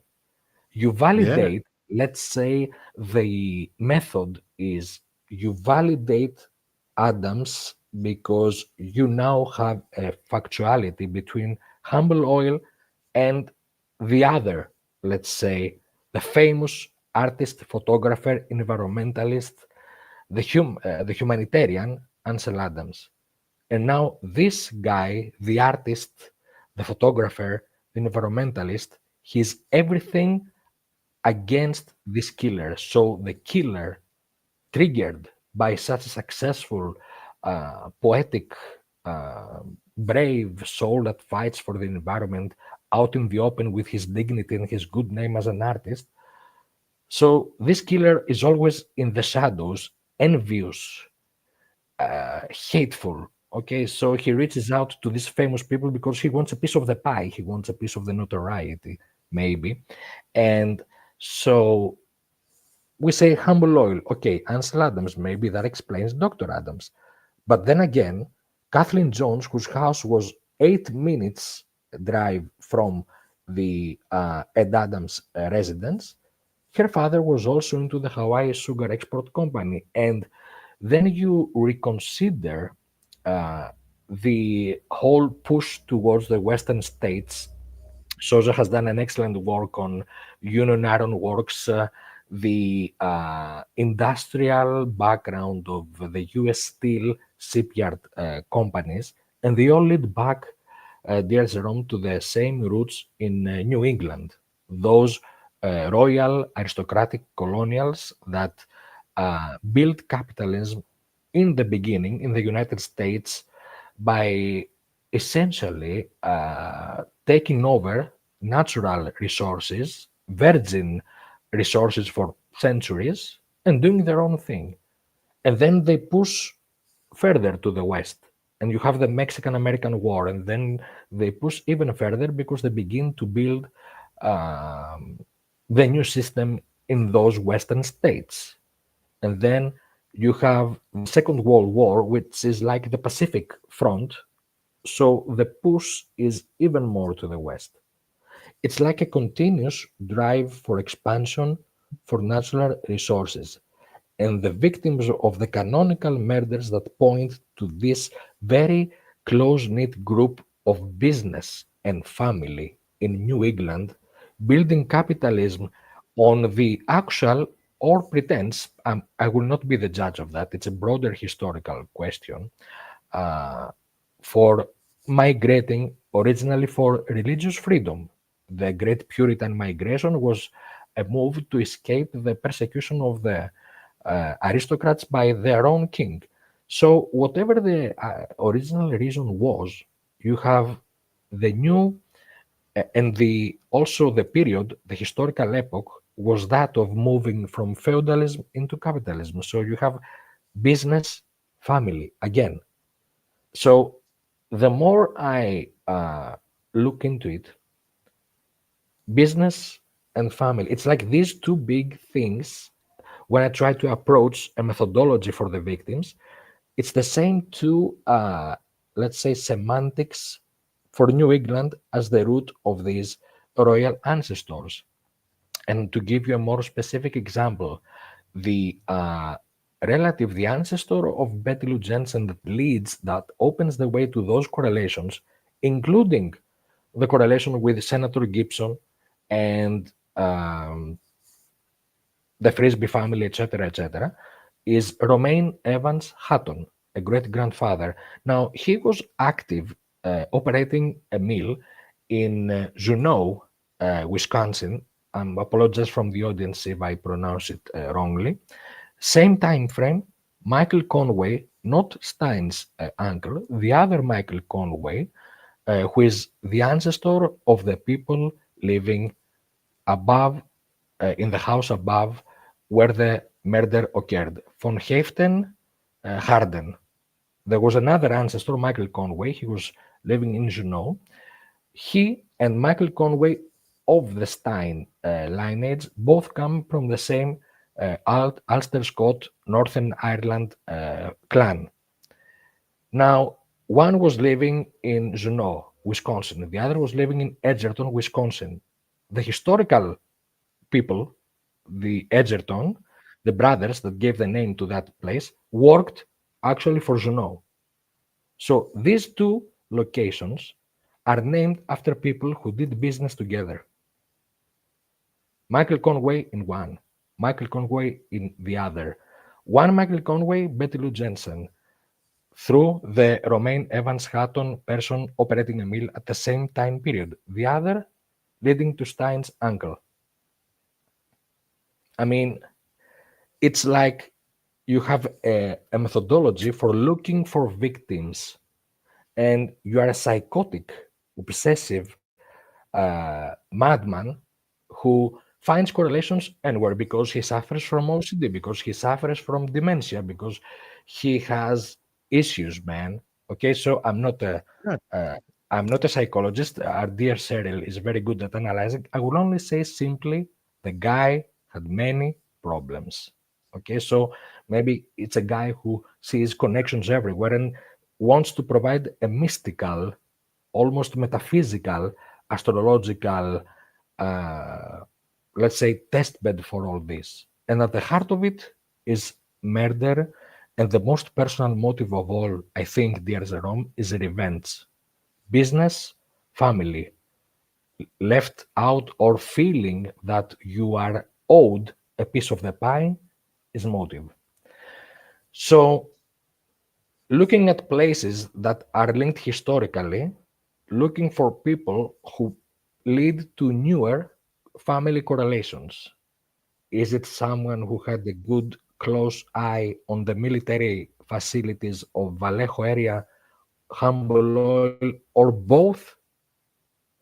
We cannot answer, of course, at this point, regardless of my poi or yours or whoever's. Um, the answer, I think, must come from the victim's side in order to validate a suspect. And then you have that whole repetitive model that I told you about, business and family, from the Royal England, New England colonies pushing west through the Mexican American War and the building of especially California. Vallejo was like in Benicia, the first capitals, the beginning of California state. And then you have the 20th century latest period, as Altug said, the 60s. And business and family keep coming back. Now, the military, the cryptography, I think are keys.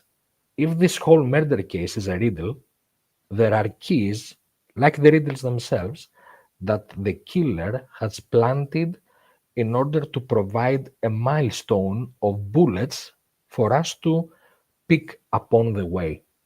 I think that cryptography and military, when you look at them apart, they can lead to 1,000 possibilities. It's like with actual cryptography keys. What they do is narrow down the possibilities.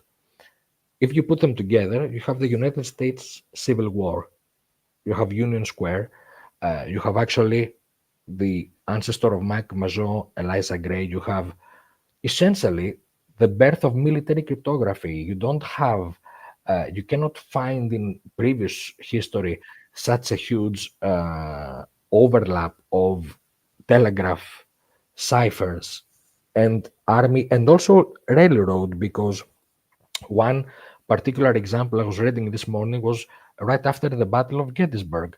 The original telegraph operators that rebuilt the line from Hanover, Pennsylvania to Gettysburg, they did it after the end of the battle. That was the 4th of July, 1863. Now, is this something that he picked for Blue Rock Springs on July 4, especially if we consider the connection of Mike Mageau and Eliza Gray? I cannot answer, of course, for a fact, but No, but if you recall at Lake Berryessa, at the door, he does not write July 5, even though the attack technically was 5 minutes after midnight. He writes true, July 4th. He is very true. specific about identifying that murder with the 4th. And of course, you can make the claim that it's about the Independence Day of the United States, that he wanted to hit on a holiday. Of course, I understand that. But how about that very specific piece of info where military, he wore wing walkers, he wanted to project a military character, even if he was or not. Um, Ciphers, military cryptography, civil war. So Battle of Gettysburg is like the epicenter of the Civil War. And you have this incident, this very good incident, and it's actually in the book of William Plum, the military ciphers in the United States Civil War. And the first chapter has this incident. And of course it would, because this is the most integral battle of the Civil War. So trying to write down these avenues of research does not mean that it will definitely take us, this place or that place. But if I don't follow that, I feel that I might be missing out on something, even if it turns out to be nothing after all. But you see these little pieces of connection that you can say, okay, let me write that down too. Let me write that other aspect down too. And then it begins to build these layers of information that are not actually disconnected from each other. They can only make sense, on the other hand, if you bring them together. Yeah, which were really clever for the time, because the police was not allowed of all of that, and to making the dots between the murderer and find the killer without all this information is more than clever. It's genius. It's wow. Do you It's remember, first of all, thank you for your kind words. Do you remember when Dion said about cleaning the FBI reports that once you have these clean versions, um, you can actually have new data even from that very, how can I say, because one might say, okay, it's a better version. No, it's like a new data altogether. Because when I reread those clean reports that Dion has done the great task of putting them in chronological and logical order, I understand that between the Z408 and the Z340, we have another special set of anagrams that an informant of the FBI from the newspaper, possibly the Chronicle, but it doesn't name which paper. He said, the press after Stein is receiving anagrams. We don't know if it's Zodiac. We think it's him. We haven't Yeah. published any of this, but we have published just one of them with a decoy, a bluff, that we solved the big part and we have left only that one, like the last 18. Only the Chronicle printed. And then on November 8 and 9, the new communication featuring the Z340, the dripping pen, etc., it goes only to the Chronicle. It doesn't go to Vallejo Times Herald. It doesn't No. go to the Examiner.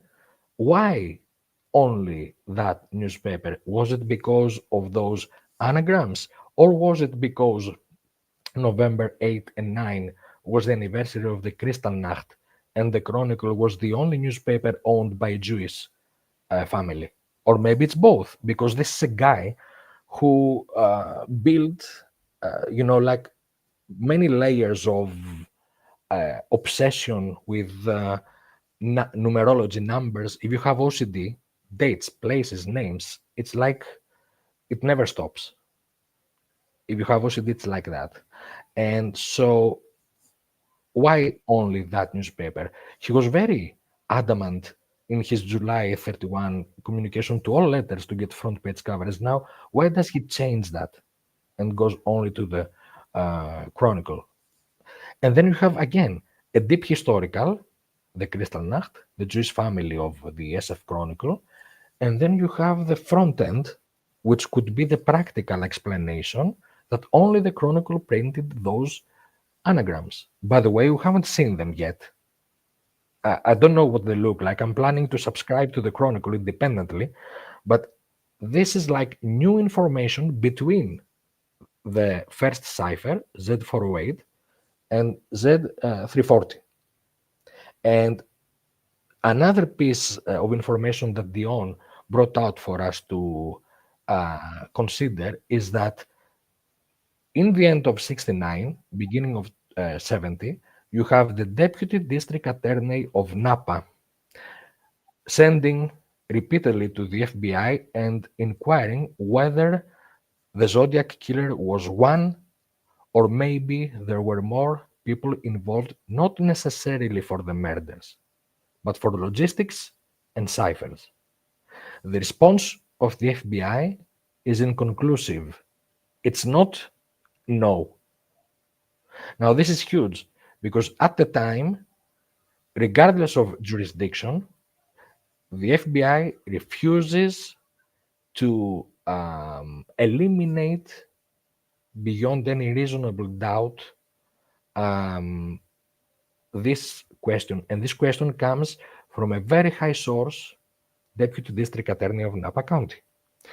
And there's even worse because in the August 18, 1969 communique of the FBI, this is an internal document, you have the Vallejo Times Herald spelled as Herald with an O. Now, for those who remember, this error is repeated 21 years later in the Celebrity Cipher of September 20, 1990. The only word you can decipher from the Celebrity Cipher is FBI, the three letters. Everything else is cryptic. And then you have Herald and cipher with Y, but you have Herald. Now, of course, it can be a coincidence, but you have FBI, Herald. And it's like, okay, so I know this case is already through the roof, but please don't make it worse for me. Okay, so it's like I have 20 million names and 20 million addresses to check, but okay, how about that? And this is only one of the cases where, this is the very famous word, synchronicity, okay, about weird occurrences in the Zodiac case. And so the thing is, after how many bizarre details can we start saying, okay, what the hell is going on here? I mean, give me a break. Okay, well, and we're talking about a cipher which is not even officially accepted. But it's there, the information there. And it's that if Dion had not taken the amazing step of cleaning up the reports, we will still treat the FBI reports for what they were for many decades, a bunch of hideous photocopies. You can't read anything. You assume you're reading, you actually have no idea what you're reading. You say, okay, this is a bunch of crap because I'm not going to I'm not going to lose my eyesight for these PDF files. Probably It's nothing. true. It's true. Because, Yeah. and someone says, but oh, by the way, the FBI never had jurisdiction. Well, the extortion case against a state senator who was also the newspaper owner of Alejo Times Herald is a federal offense. Yeah. And by the way, it was the comparison of whether letters and murders were from the same guy until this was resolved. But the extortion, let's say, uh, unique avenue remains because the killer demanded front page news or he would kill a dozen more over the weekend, etc., etc. This is extortion because he's not Yeah. asking for money directly, he's asking for front page free commercial. So um, this is also another part to be considered. Also, when I'm saying about the phrase I said before, the bunch of crap, I'm not reducing anyone's serious work at the bureau. All I'm saying is that when you have some photocopies that you can't read anything, you're like, okay, I'm not going to waste my time. Probably nothing because someone will have taken the proper steps to produce some decent photocopies or whatever. And so the questions in those reports are actually open. And so the idea of looking for business and family seems to be like a navigating compass, like trying to use a yardstick throughout the spectrum of this case and see where it takes you. As long as it keeps working without being a biased method, I think that I can continue. I have 5 or 6 of those more PDFs to send to you and share, of course, at the Discord, and we can, over the next, discussions and episodes we can share them and discuss them and whatever. But in my effort in those is to have little to zero personal commentary. As you have noticed, I have said nothing about my poi today. Nothing. I don't want No. to because I'm focusing on the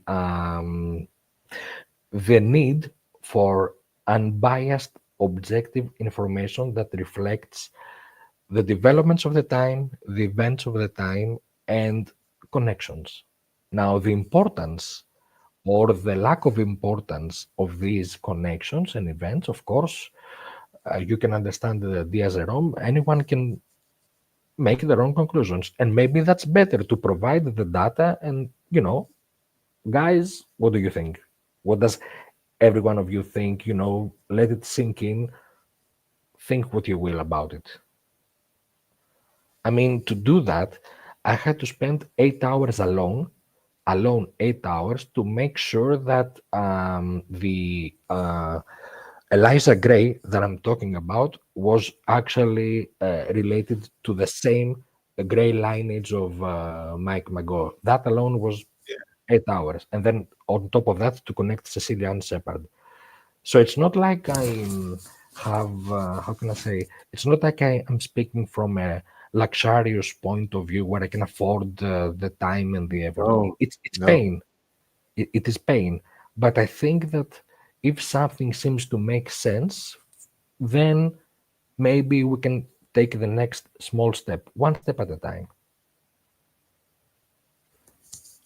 I'm hypnotized. That's incredible. That's incredible. It's wow.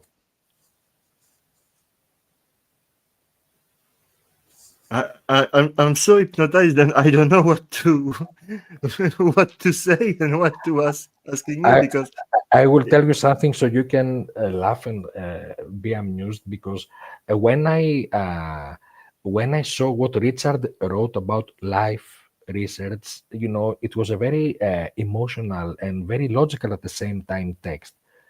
At the time, I was very tired from something I was looking into, and uh, I couldn't make sense, and I'd also had issues with my proper work and other stuff that has happened. And it's like I read that text that Richard wrote, and it was like, okay, this is what I wanted, this is what I needed. And I have discussions with Chris, with Cheryl, with Michael Souza, with Altug. We have our own discussions. I discuss with people, and uh, Gorilla also said something very encouraging to me, and it's like these pieces of otherwise, which is not related directly maybe to the research, but you have these small pieces of breathing it in, taking a step back, then thinking at the whole of it again. Maybe you have a new idea. Maybe if this idea doesn't work, it's okay. It's okay, because at the end of the day, even if everything I have thought is wrong, it's okay. That's life. You yeah, can you can try for many years to build the perfect idea, the perfect relationship. You can still fail. It's okay. We get up again and we continue.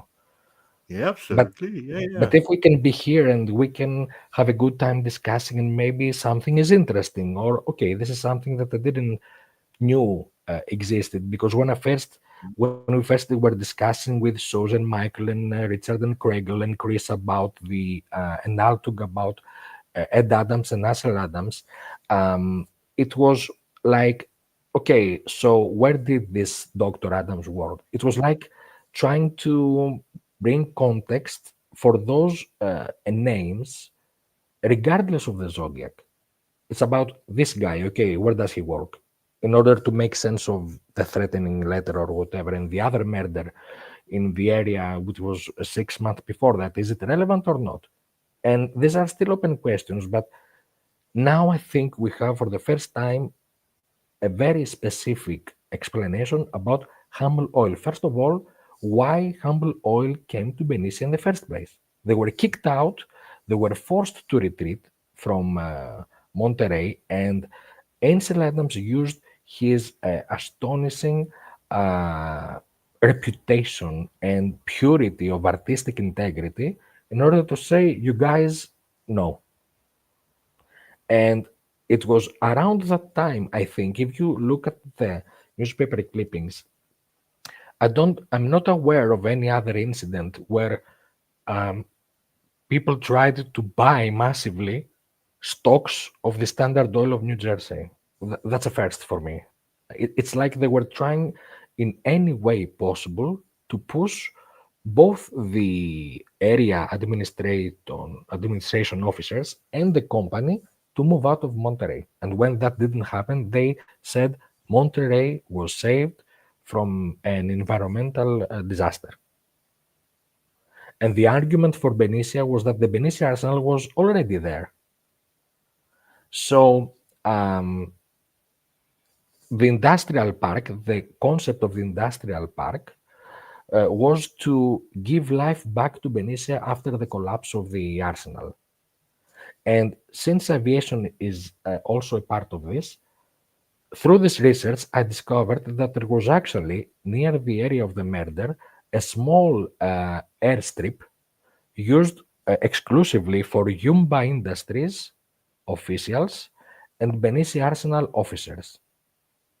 Now, this is another connection of Yuba, of Mike Conway, and the Benicia Arsenal. Now, this small airstrip was allegedly unknown to many officials of the Benicia City Council, and um, there was this special session of the City Council that tried to pass judgment on whether this airstrip was safe or what is going on with that and stuff like that.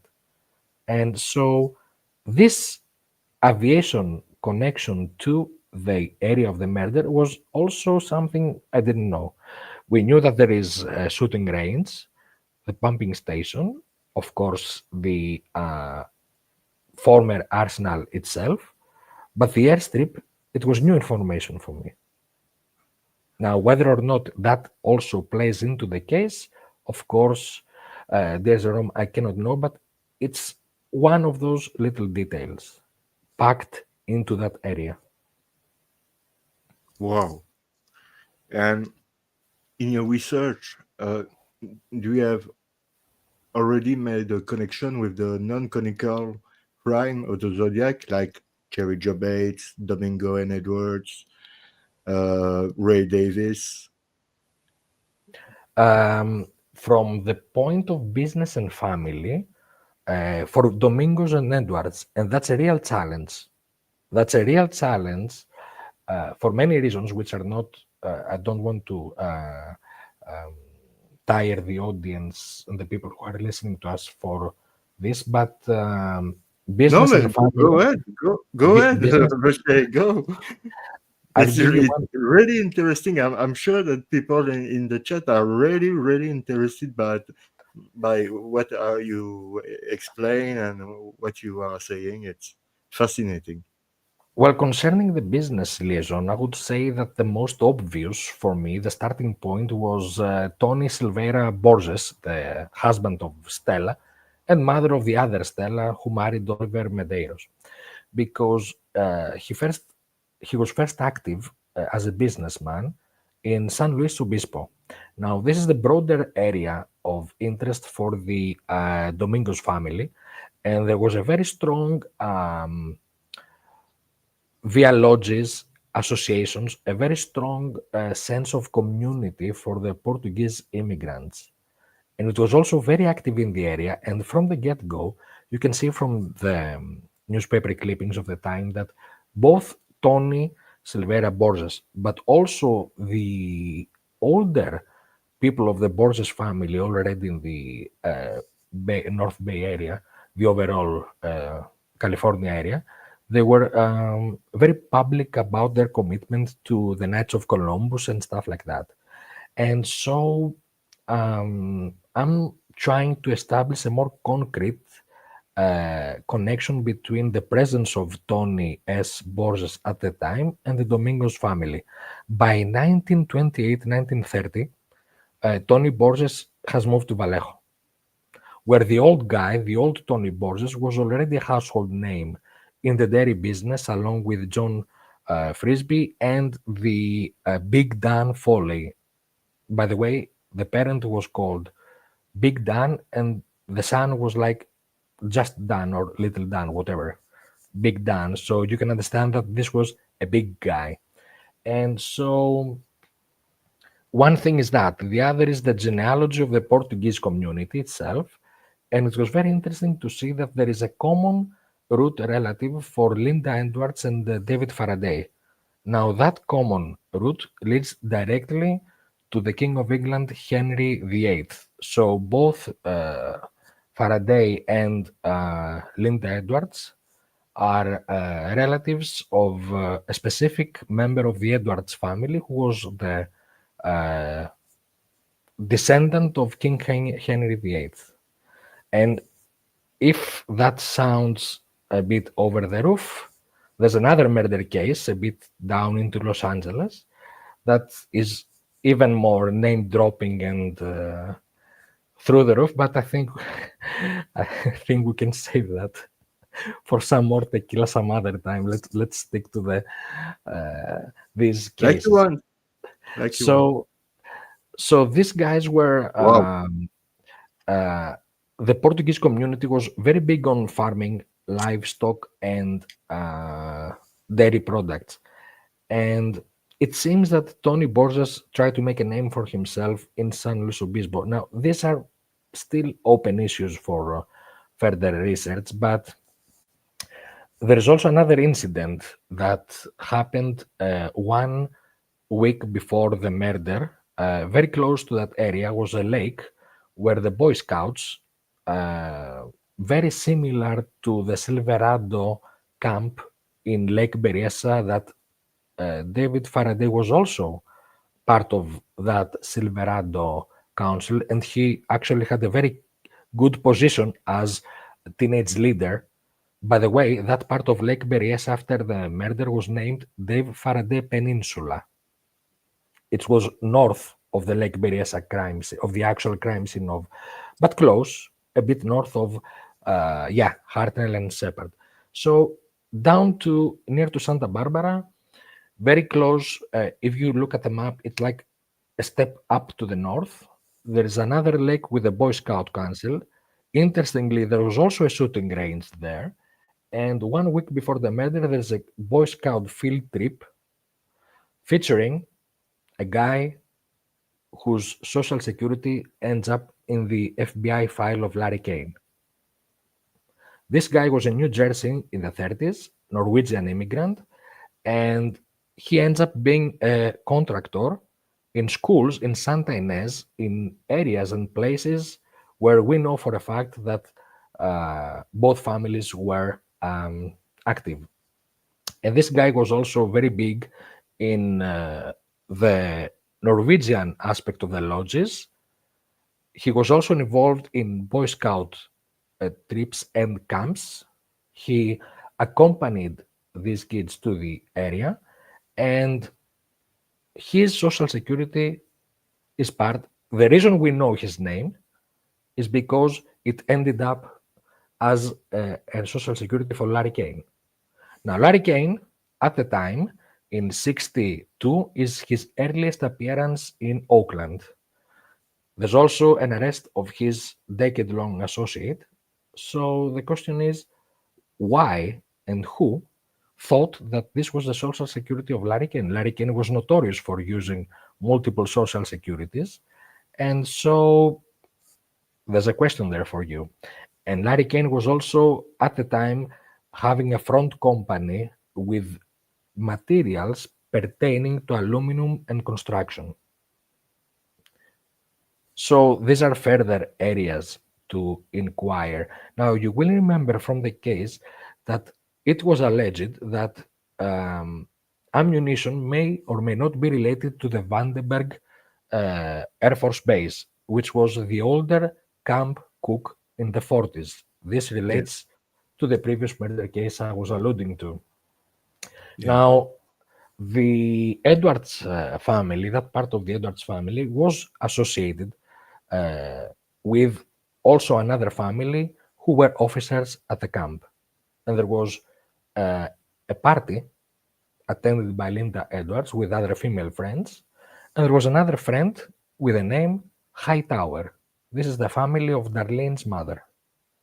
So, because those military families were also serving in Texas camps, I tried to find the connections of that Hightower person with the Swen and Hightower family, and of course, the movements of the whole family, who mingled with whom, the camps they served, and stuff like that. Still unanswered. But these are all very interesting questions into including the murder to the overall timeline without necessarily attributing it or labeling it as a Zodiac crime. After all, the killer didn't do it, didn't put the label explicitly. There are crimes where he seems to feel inclined to be involved or associated.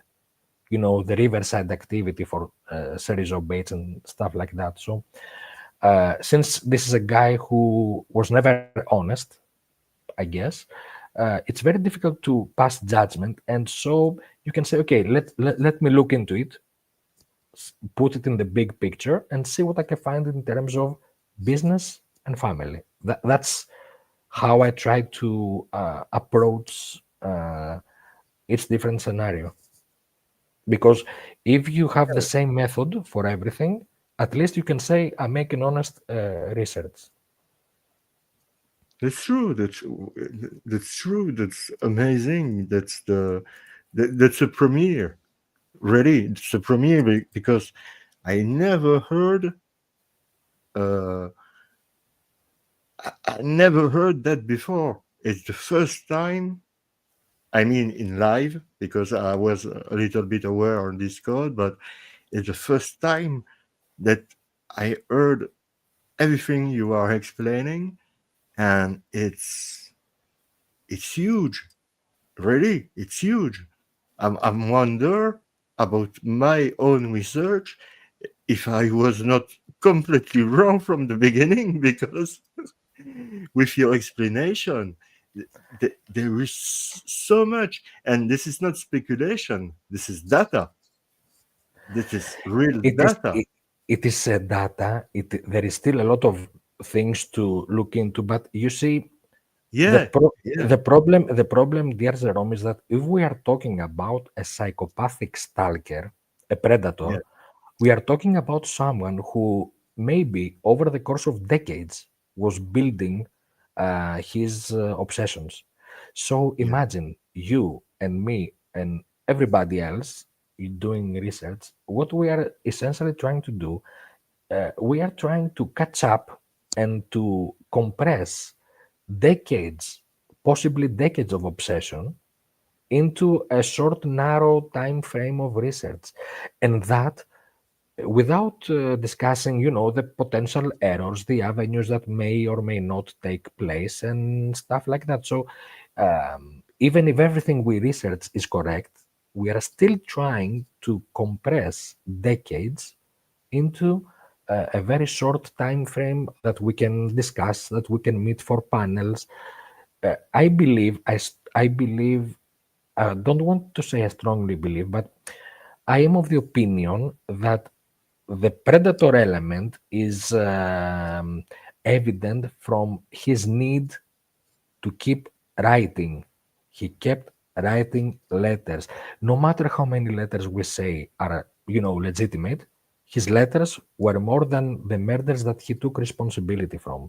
Now, this is yeah, a guy who wants to be heard and demands front page news. This is an obsessed, psychopathic predator who won't shut up until he gets what he wants. And what he wants is to be all over the place, discussed until the end of time, and never caught, by the way. He didn't want to get caught. He wanted to remain this elusive phantom with that brilliant, according to his sick mind, astrological reference. There are times where I don't even want to call him by the name Zodiac. I want him to be as depersonified as he wanted his victims to be. He never names his victims, he never addresses his victims. There are no victims, only shadows of victims. That's what he actually deserves. That's why I prefer to call him, the killer, the madman. He doesn't have a name, and when he has the name, it will be the name of his identity in order to be dragged across the mud that he deserves.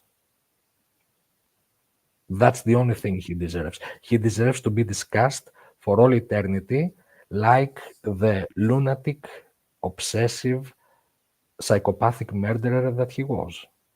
I agree. I completely agree. And this is, dear Jerome, the only way we can always avoid, the trolls or everyone who may think,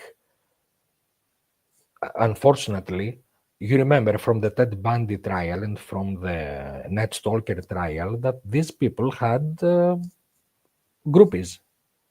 They had a Yeah, fan base.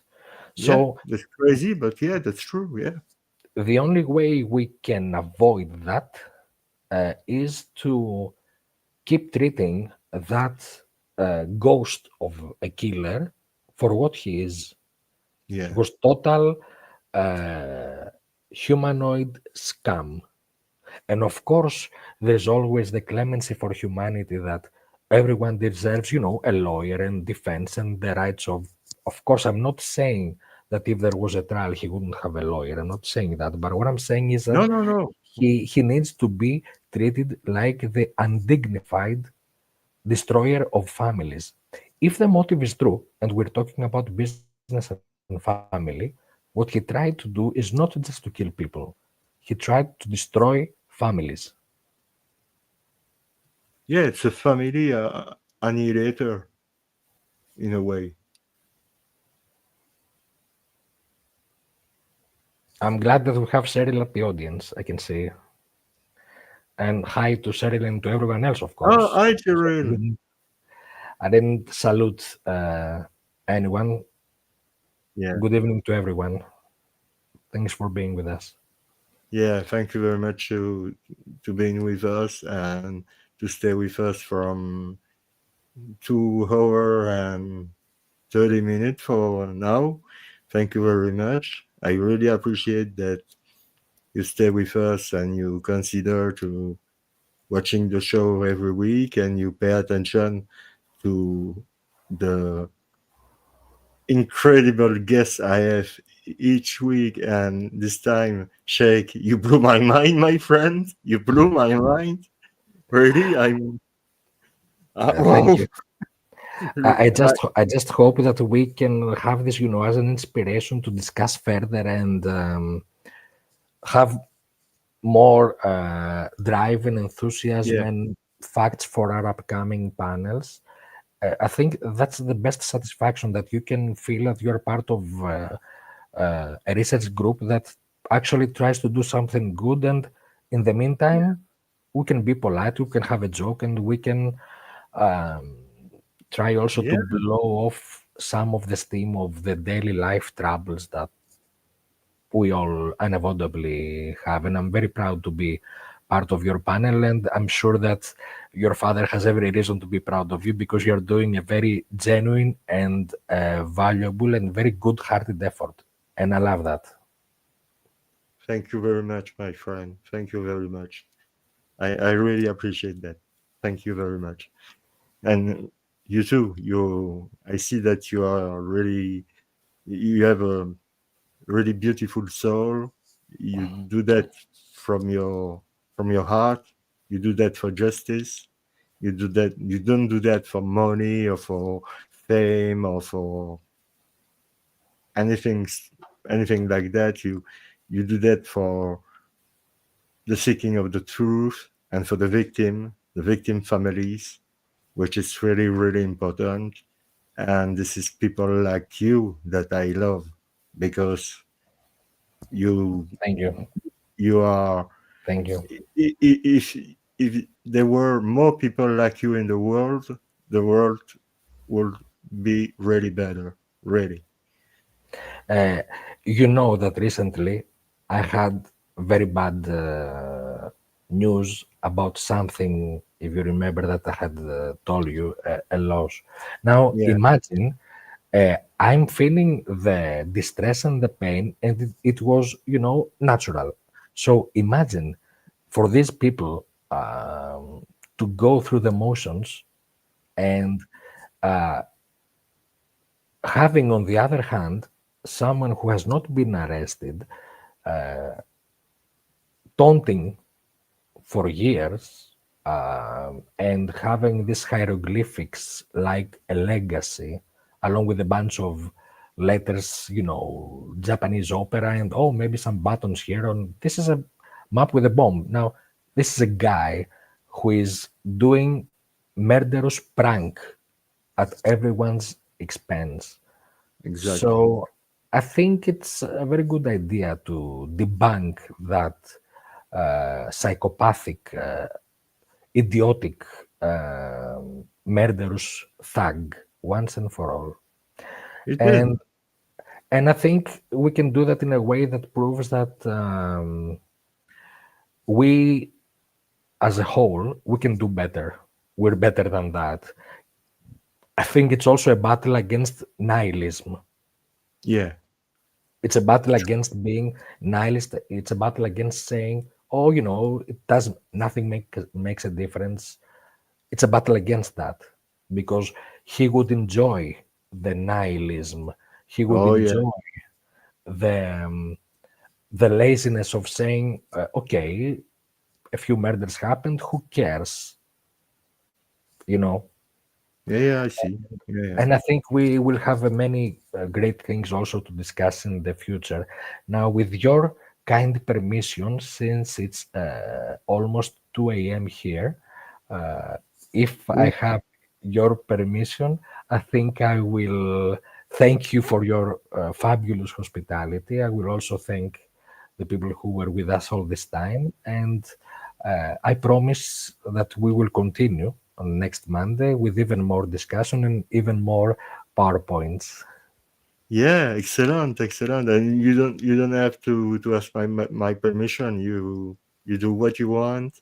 And thank you very much to coming on the channel and give to the audience and to me your your research, your findings, your thoughts about everything. It's mind blowing. For the last time I was mind blowing like this, it's when I had read the book of Drew Bison about Donald Ticheney, and after that I was not mind blowing by anything in the Zodiac, and it's really the first time that I'm really mind blowing hell that that it's incredible because it's um like I said, it's a different view and a different perspective of the situation, and it's a new look to the case, and it's really interesting. And I hope people will be interested to go on this way to, and naturally continue to talk with different people who also has their suspect and their own theory, Of course, because of course, we need to stay open-minded with of course. everybody and everyone. But wow, my friend, I, Merci I'm beaucoup. Merci beaucoup pour tous. Tu es merci, formidable. Je vais merci dire, tu es beaucoup. formidable. Toi aussi, tu es formidable. Merci. Bonne nuit, cher Jérôme. Good night, everyone. Good Thank you night. very much. Good night. Take care of you. Thank you. Thank you. Well, people, it was, yeah, like I was saying, allons-y. Like I was saying, it was mind blowing.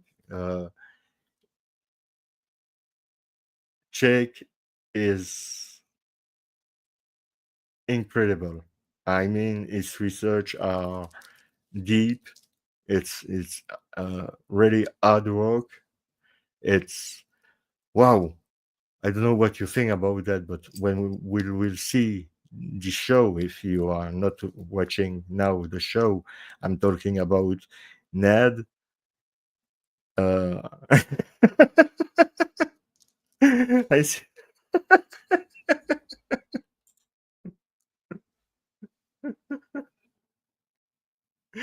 Yeah, because last week, like uh, I had a lot of problem with my connection. No, it's okay. I hope it it will.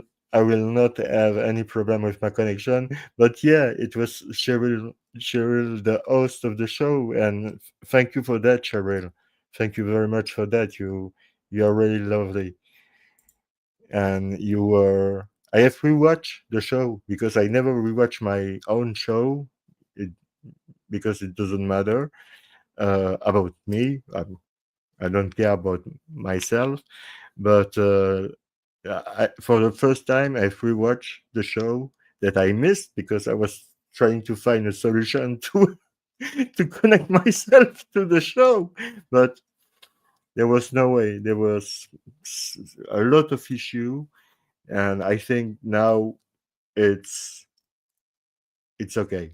And I'm sad that today we were that Ned was not there, that Druzer was not there.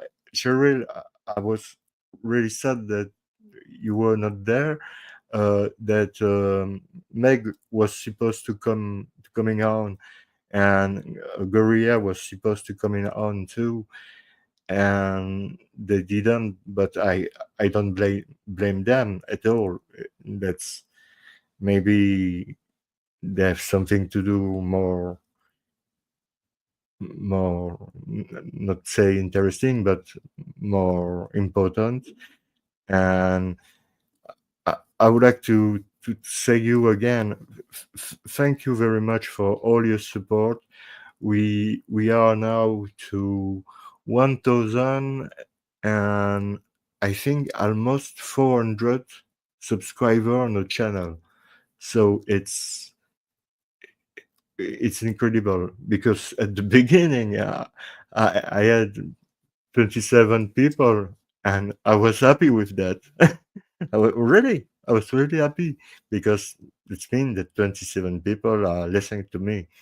And now I have so many people who who are listen to our show because I never consider the channel as my channel.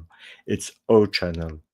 It's the channel for everybody. Why? Because if you want to come to talk about your suspect, your theory, and that you respect my rules, I say that. I don't say nothing more, but and you respect my rules, you are always welcome and you will be always welcome. So for that, I really appreciate what you do, your constant support, and I'm going to, but again, that because it's thank you very much, Fire Pixie. Fire Pixie, thank you very much. Meg, thank you very much. But it's not the most important, you know. It's really not the most important. The most important is that you are that that you like the show. I hope you like the show. And I see in the comment section that people say, "Wow, it's the better show on YouTube about the Zodiac because you're not fighting each other. You are not. You are not. You are polite. You don't talk over each other, so it's easy to understand what you say." Oh, Fire Pixie, you are talking about me? Oh, I'm a giant teddy bear. Oh, thank you. If you're talking about me, thank you. Thank you very much. No, no, Michael. No, Michael, don't do that. No, no, no, no, no, no, no, no, don't do that. No, no, no, no, no, no, no. Keep your money. No, no, please don't do that. No, please. No, no, no, no, no, no, no. I'm not here for the money. It was never the goal. Uh, the stuff is because I want really to be completely transparent with my audience, and that's true that the channel is monetized. Why? Because I had to take a StreamYard membership, who cost me 45 euro per month, which is uh, 500 euro for 1 year. So I'm not really rich. I don't have especially a lot of money. So I decide if it was possible to monetize the channel like this with the publicity. I can pay uh, what I had to pay to StreamYard to have what I can do. I can have 10 people here.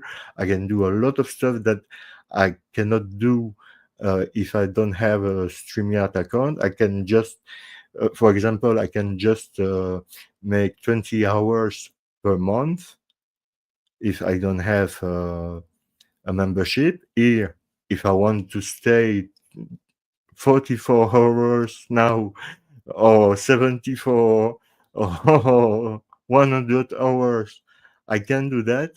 Yeah, because there is no limit. I can record the show. I can remix the show.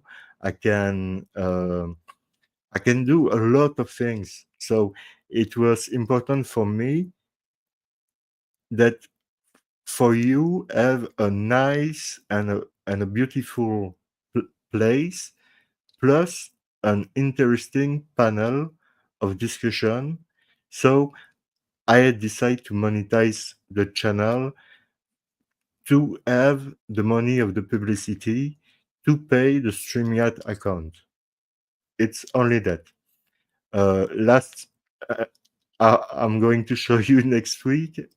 I promise. Last month, I have won $5 in total. I have win 100 and 140 bucks, and YouTube took me 30% of that, and I have this StreamYard account since September. So September, October, November, December, it's already 4 months, and 4 months at €45, it's 180. So it's limit. I just have €5 from the beginning. So you see, I don't do that for the money, and I will never do that for the money. I do that for finding the truth about what we can do, trying to find answer for the families, not for the victim, because sadly they are dead. But for the families, it's really important. Like Sheikh was saying, he had something sad happen him to him, and it's really important for the family to know what's going on in this kind of situation. And that's why I'm really happy to have nice people like you, like Cheryl, like thank you, Cheryl. Cheryl tell me you're a good man, Jerome. I try to. I try to. Dark side is the same. You see? Oh, I think it is. I think it is. You see, the dark side. We are friends since a lot of time. Ed, no, Ed, it's not. I'm not happy. Keep your money, please. Keep. Come on. I just said that I don't do that for the money.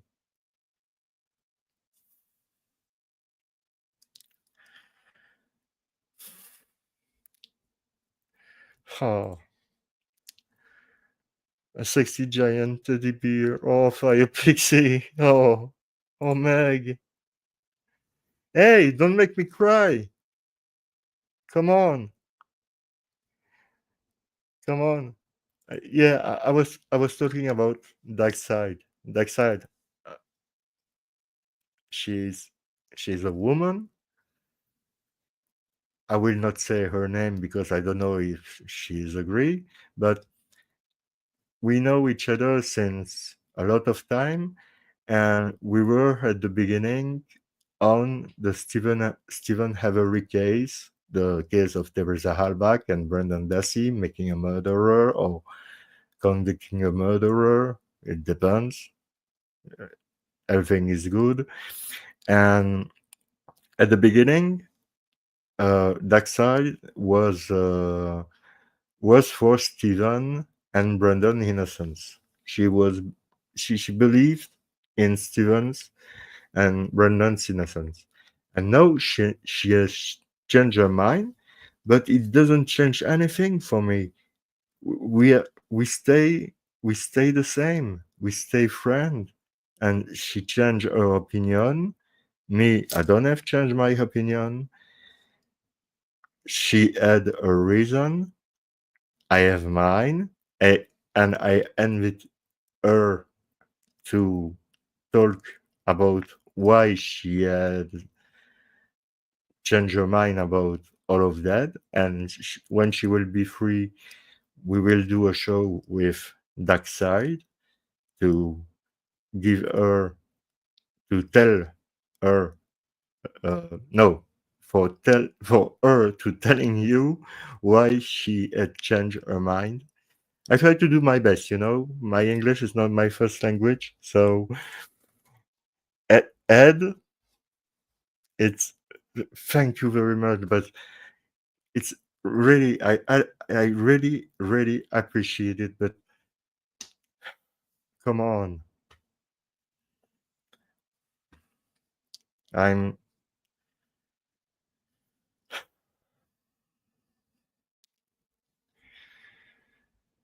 oh, you're a crazy guy. But thank you. Thank you very much. Thank you. It will pay the StreamYard account. Thank you very much. I really appreciate that. Thank you. But keep your money, please. It's more important for you, for your family, for your loved ones. It will be Christmas. It will be the holidays. So keep your money for your family, for yourself, to buy yourself something nice, to to make a surprise to your loved ones, to not to me. I'm I, I I I'm just a host on uh, a little YouTube channel, and I try to do my best to give you the best. That's all. And Meg, I don't know if you are still here, but if you want to jumping on here, talk about your own theory and your own discovery, you are really welcome. I hope you still have the there's a tune. Ah, yeah, I can do that. Yeah, I can do that. Yeah, because you send me money, then I don't ask. So I'm feel obligated to do something for you. It's normal. Uh, I need a guitar. Where I'm going to find a guitar?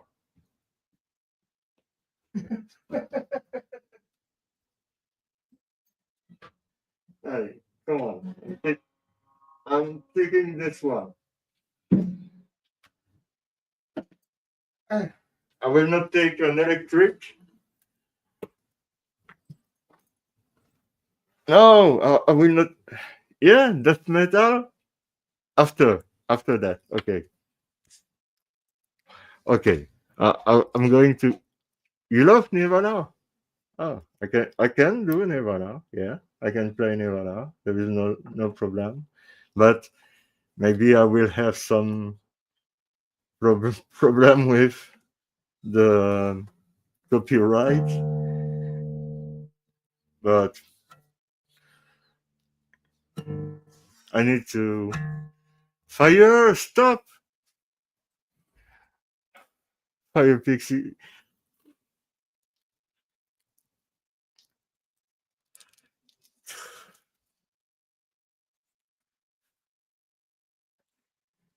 Free off.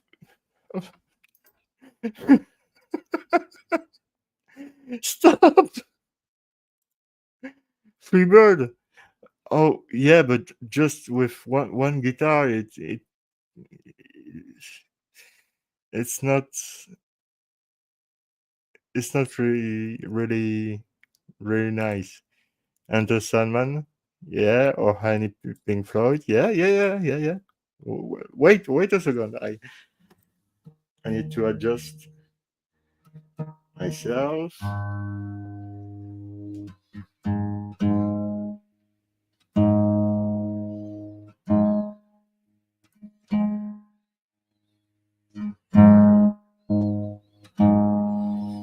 Can you hear the guitar? Tell me if you can hear well the guitar. Because if you can, I can adjust the mic.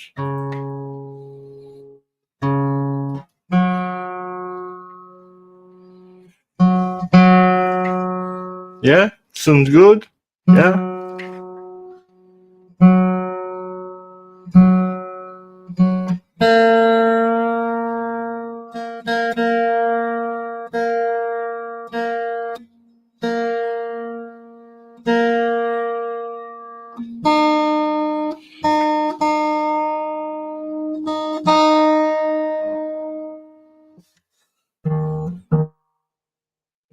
Good. Not good.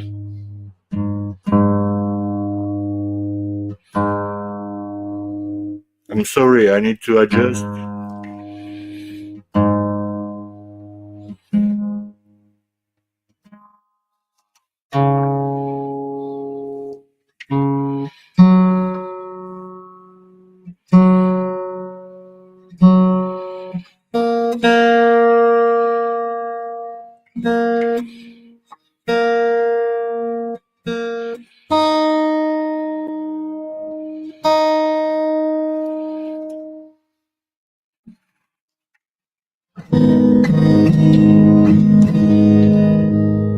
It sounds good?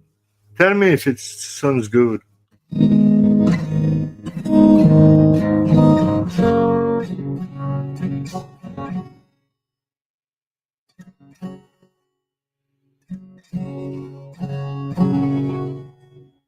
Yeah?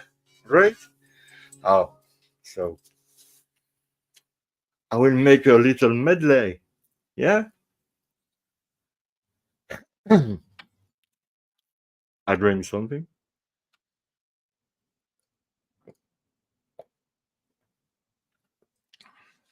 Oh, I know. I'm going to play you a song I really like.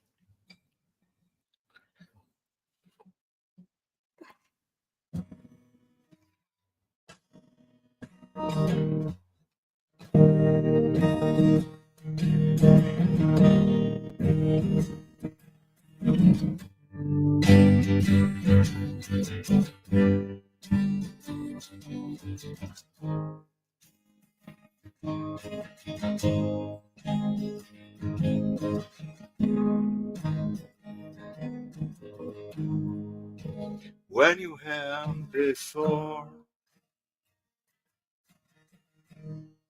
just look in the eye.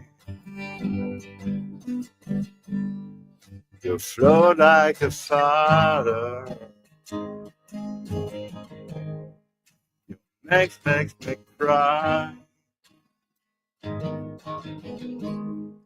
You float like a father in a beautiful world. You fucking special. I wish I was special, but I'm a creep. I'm a widow. What the hell I'm doing here? I don't belong here. I don't care if hurt. I won't have control. I want perfect body. I want perfect soul. I want you to notice when I'm not around. You're so very special. I wish I was special, but I'm a creep. I'm a widow. What the hell I'm doing here? What don't belong here? She's running around again. Yeah. She's running around. She run, run, run, run,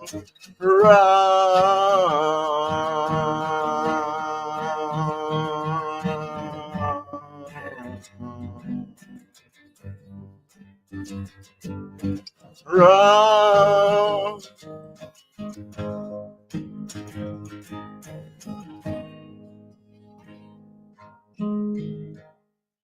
Whatever makes you happy,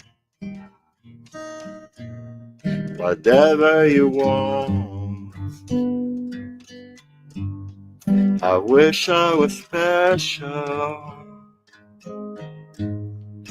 so very special. But I'm a creep. I'm a widow. What the hell I'm doing here? What don't belong here? What don't belong here?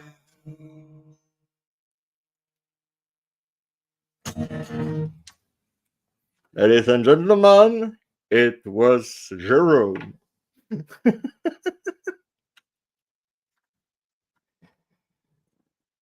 Oh, shit. Yeah, I can. Yeah, Altug. Next time we make a duo. Encore, okay.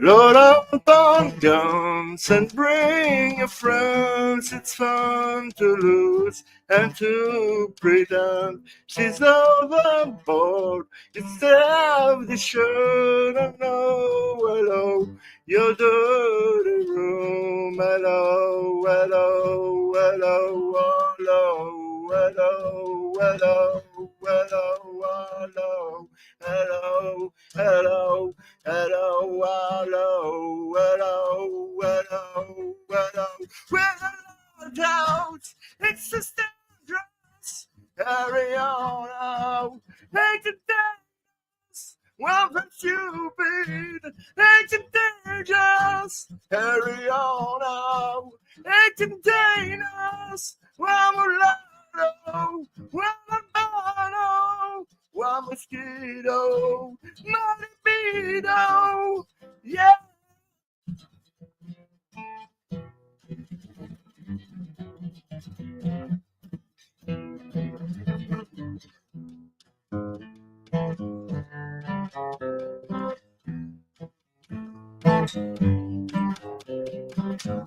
How much it worth?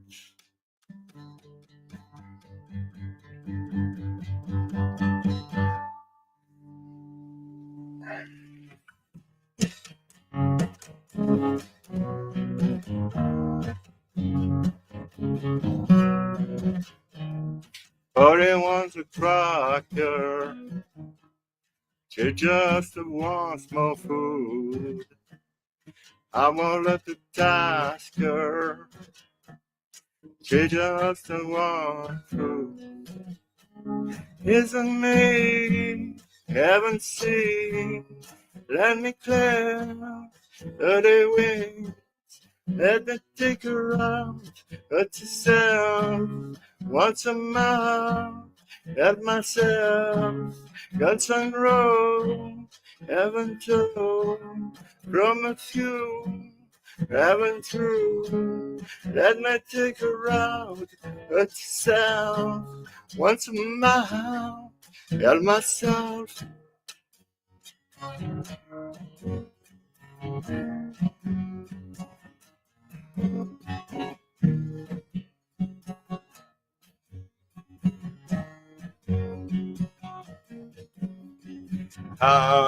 It on easy fun I do. We don't have to learn. I do think you 50 sure I do. But you have a clue. I'll take it let it while. You help me how to drive. I can see you every night. Free. Harder. I'm starting in your line. I do. You don't have to bend. I do. Think you 50 sure I do. But you never clue. Take advantage while you had me how to drive. Well, I can see you every night. Free. I do.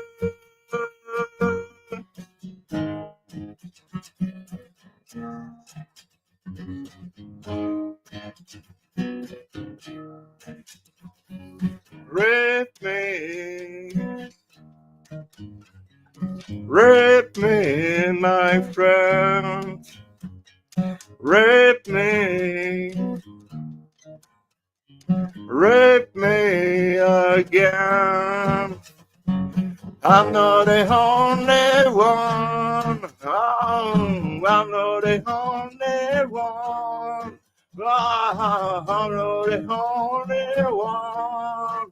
Oh, I'm not the only one. My favorite instant sauce. Appreciate your concern.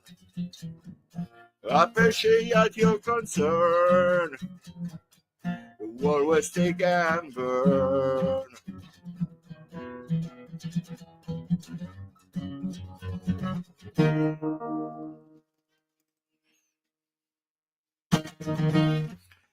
I hope I will not have a copyright strike. Hey, it's just a cover. I just cover Nirvana. Pearl Jam. Oh my God. Pearl Jam. Pearl Jam. Yeah, I know. I know some song, but at the acoustic guitar, I don't think I know a song at the acoustic guitar. Thank you, Michael. Thank you very much.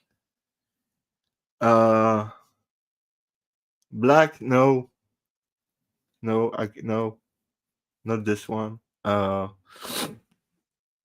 I don't know. Oh no, it's okay, Cheryl. It was for you. It was for you, guy. I love you. That's why I do that, because I love you. No, I think it's great. It's great for tonight, and I hope I will not have a strike from YouTube. Hey, it was just a cover by Mr. B. I'm Mr. Yeah. I'm Mr. B. I make a cover of Nirvana, man. Come on. I do what I want. And you know, my grandfather was Zodiac. I'm Jay.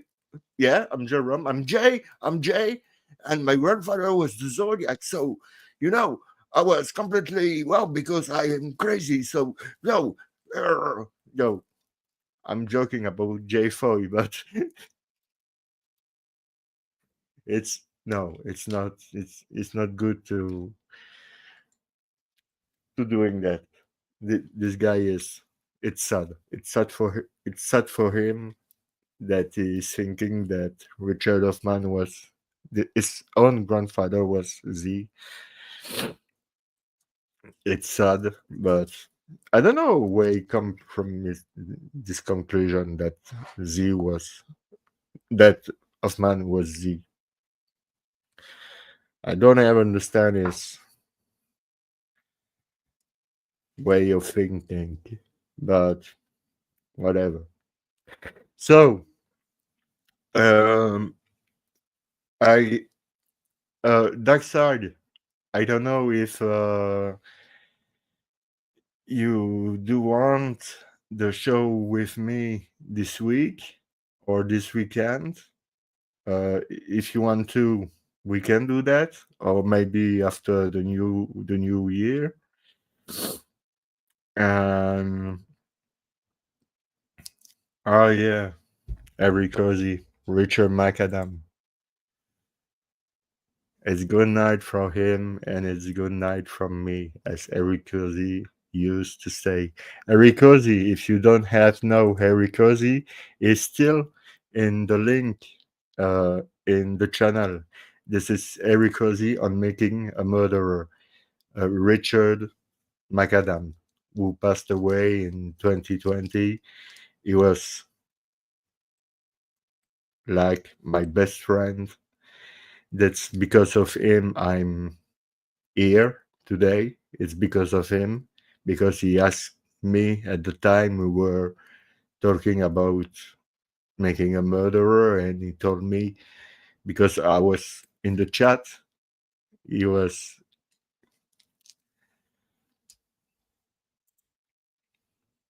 yeah, but Richard was really better than me. He was the dude. He was a really really beautiful soul, and I miss him. Like Jason Midbilly, I miss him too. And we have lost a lot of people. We have lost Ziggy, Denise, Linda, Richard, Melville, Jason. His name was Jason Willems, Matthew, B. Yeah, we have. So since 2020, it was a lot of sad time and a lot of emotion, lot of a lot of pain, a lot of pain because those people were more than incredible. Eric Ozzy, Richard, Eric Ozzy was doing a show when he had 1 minute. He was doing the show. He was doing that all the time, and for the other people who were in the team at the time, they were all really excellent, and I miss them every day. Really, that's true.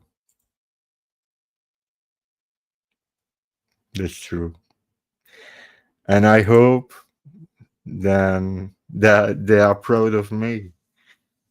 I hope Richard is proud of me because it's him who told me, "Hey, Jerome, you are living in Belgium, so like there is nobody who's talking or have a channel talking about making a murderer in Belgium or in France. Why don't you do that?" So me, I was no way. I don't speak English, and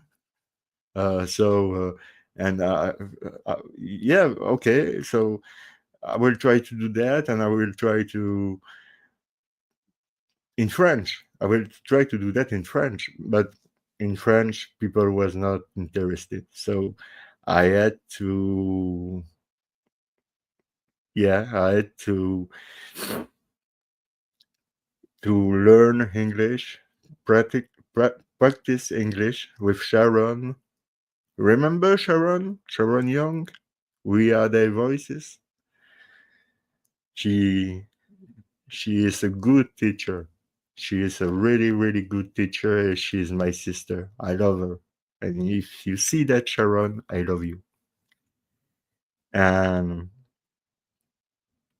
there is, yeah, it was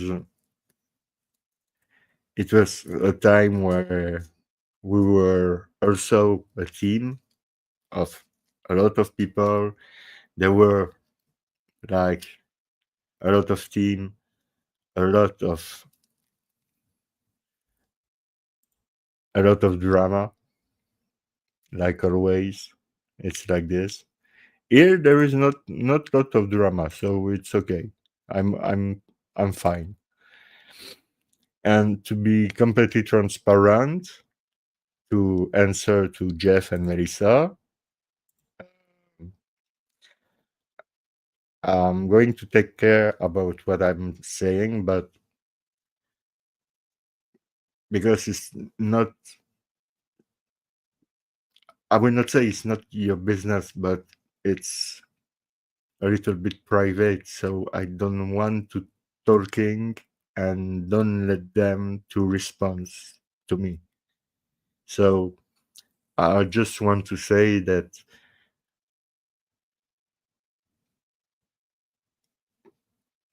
I think they're using me for their own purpose to make a documentary and maybe make a book. So making money and using my channel to promote what they find, and they know that their suspect was already ruled out.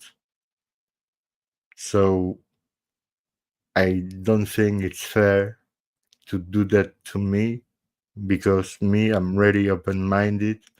I accept everybody. I just ask them to stay polite, to stay, to don't fight each other, to respect the theory. Or uh, I know I don't have to explain, but I want, like I say all the time, I want to be completely transparent with you. I have nothing to hide. Really, I have nothing to hide. I'm clean in my shoes.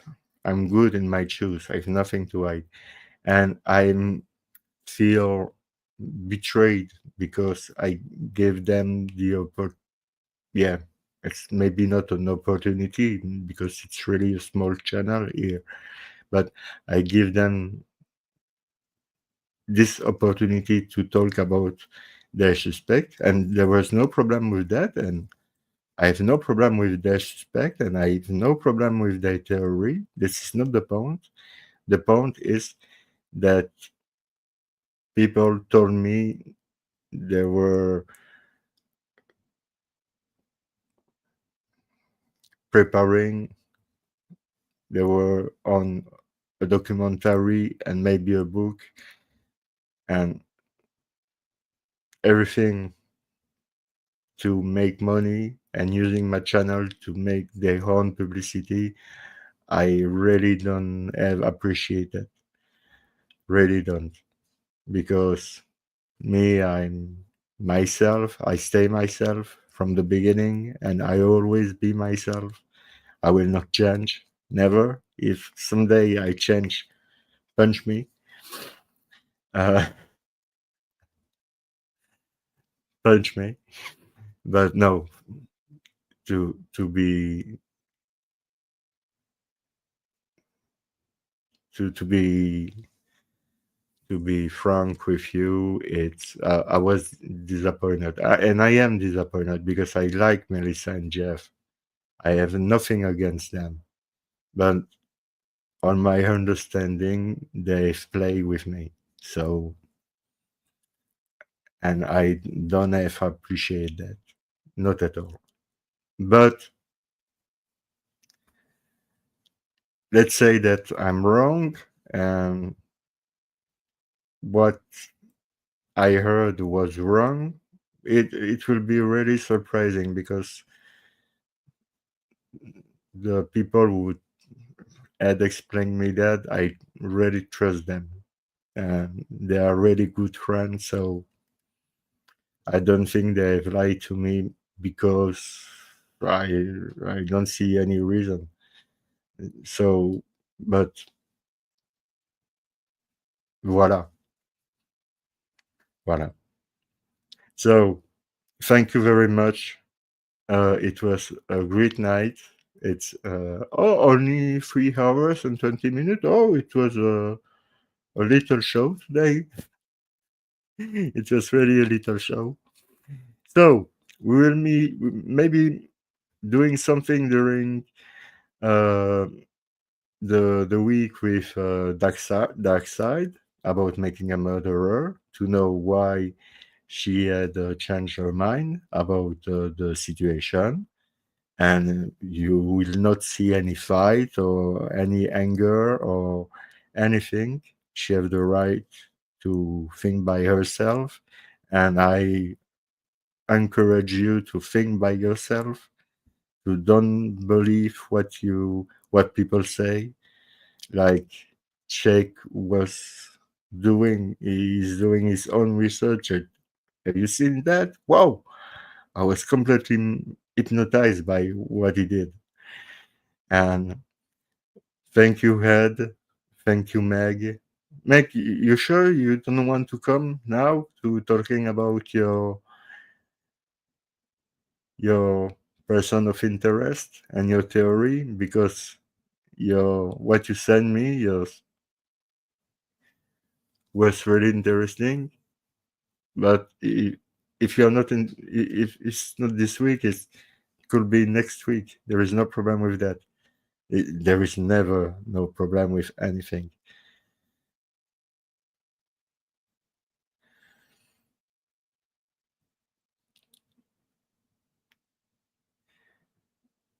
Okay, another time. Okay, when you want, honey, when you want. And thank you very much again, everybody. I hope you will spend a really nice week. I hope, because in Belgium it rain. It is raining. And it rain and it rain and it rain. It's November rain, but in December. Oh my god. The rain and the cold. It's warm. It's really warm and cold and rainy. Ugh. I hate this period of the year. It's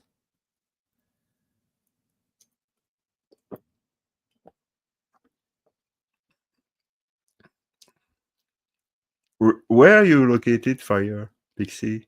Because you say it's rainy and cold here. Good night, Cheryl. Good night. Have a nice night. A nice dream. And Dark Side, you too. And everybody, you too. Have a nice night, a nice dream. South Carolina. And it's cold. Cold in South Carolina. Wow. I didn't know that. I was thinking in the south of, even in Carolina, I was thinking it was, let's say, hot. But yeah, it's the climate change, I think, who play on that.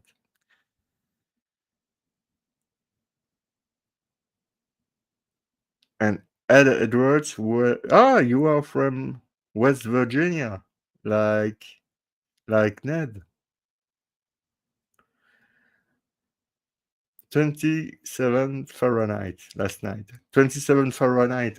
How much is it in Celsius? Because here in Belgium we count on Celsius degree. So 27, I don't know what is the reference. But it must be called. Here, for example, here today it was 3 degrees Celsius, which is you have 0, 1, 2, 3, 3. It's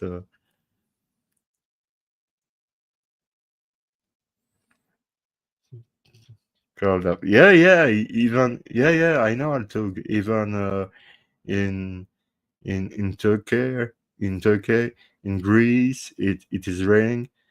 Oh, it's wow, it's cold.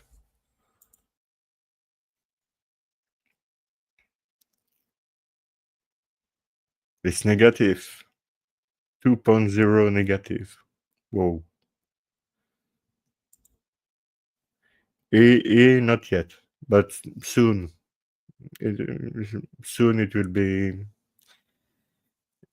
be cold. And so I'm going to let you sleep or eating or drinking or watching a movie or watching something on Netflix or on, I don't know, or playing music, playing guitar, being with your family. Take care of you. Take care of your loved one. Take care of your family. It's important. Take care of your friends. Take care of yourself. And 16 degree. Oh, it's not a lot. Yeah.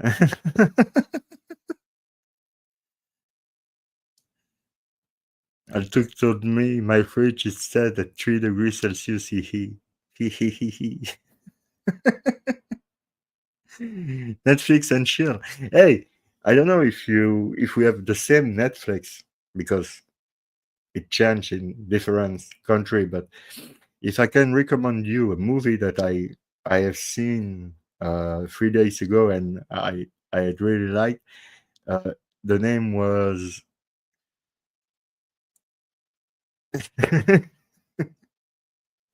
the name was Abigail. It's just the name of a girl, Abigail, and the movie is really excellent. You don't think you don't see the stuff coming. If you can see the movie on Netflix, Abigail, it's a really, really good movie. And there is a really bad documentary named This Is the Zodiac Speaking. Ugh, I'm joking. Not really, not really. But yeah. So I hope you will have a nice week. I hope to see you as soon as possible. And I wish you the best. And like my friend. Oh, okay, Jeff. Okay. Ah,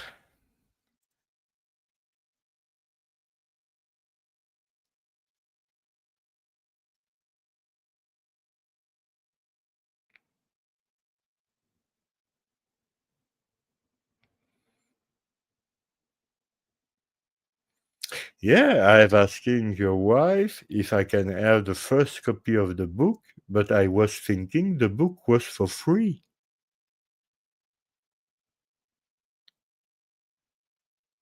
I've never lied to anyone. And after, people had told me that the book will not be for free, and you were preparing a documentary. So I didn't know that, Jeff. Really, and I really have no problem with you, neither with Melissa. I I I just have think that maybe I'm wrong. I don't say I have the truth, and that that's me who is correct and you are not correct. But on my understanding, many people have book and documentary.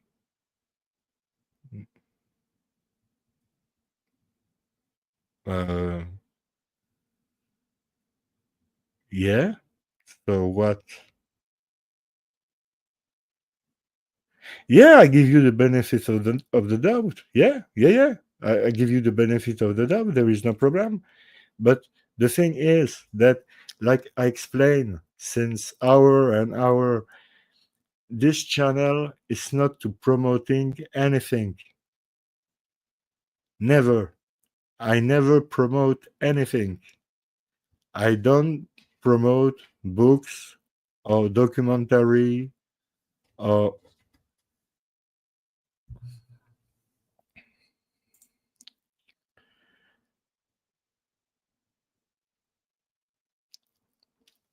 you know what?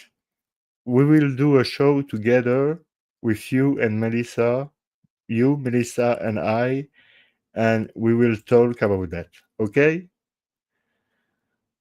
Are you agree with that, Jeff?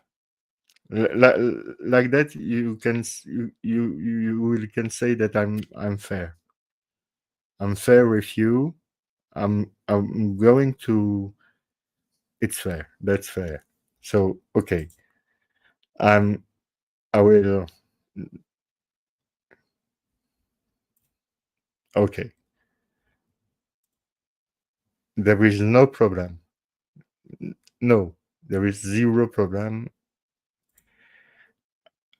I just want to say that I maybe I'm wrong, but I think I've been used. But if I if it's not the case, it's not the case. But we will do a show together here, and we will talk about that and other stuff. Don't worry.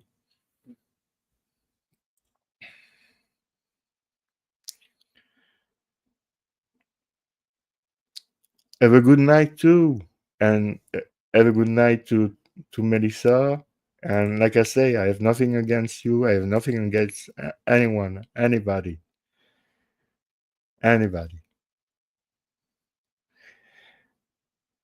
So,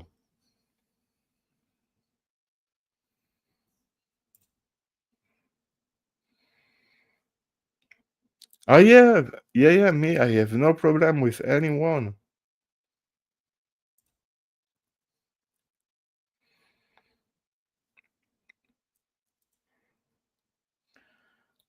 Thank you very much. I, I have really no problem with anyone, anybody.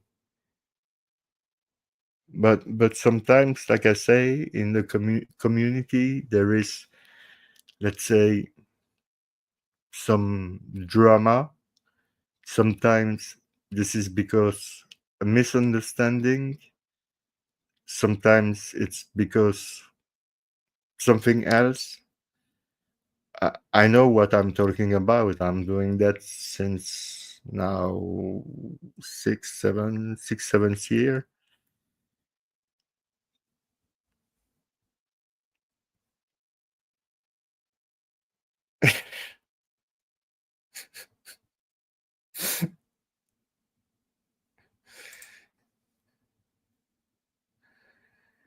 Yeah, yeah, yeah, yeah. There is no problem, Jeff. There is no problem. I'm going to I'm going to contact you on Facebook, on everywhere I can contact you to arrange that, and we will do the show to clarify the situation, and you will be able to explain yourself, and no problem. There is no problem with that. I give all the time the opportunity to everyone who want to come and talk. And if I was wrong, my apologize. Okay, if I was wrong, I was wrong. I admit that I can be wrong. There is no problem with that. I'm just a human after all, and I cannot be all the time right. If I'm wrong, I'm wrong, and if I'm wrong, I'm sorry.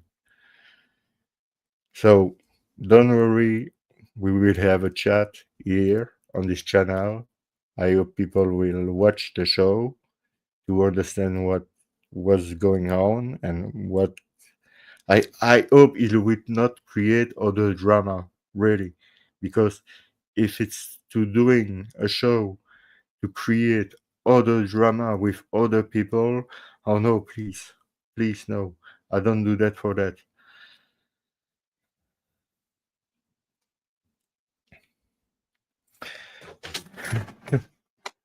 Oh, it's my cat.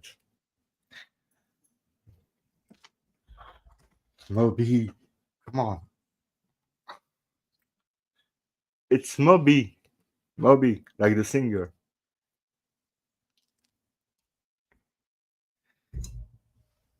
How do you find her? She's cute now? Mm,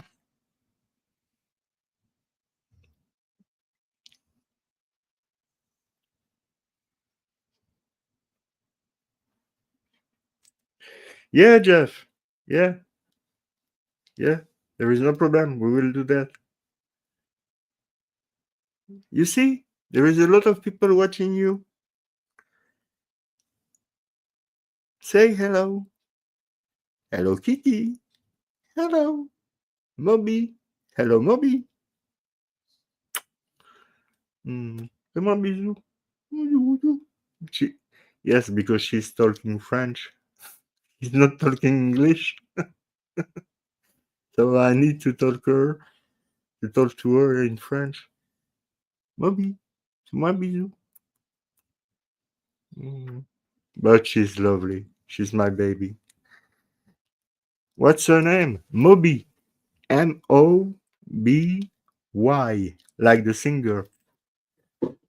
Moby. Ooh la dee trouble so hard. Ooh la dee trouble so hard. Na na na na na na na na na na na na na na na na na. You see, Moby, Moby. If you don't see, go on YouTube and type Moby, Moby. So, uh, thank you everybody to stay until now.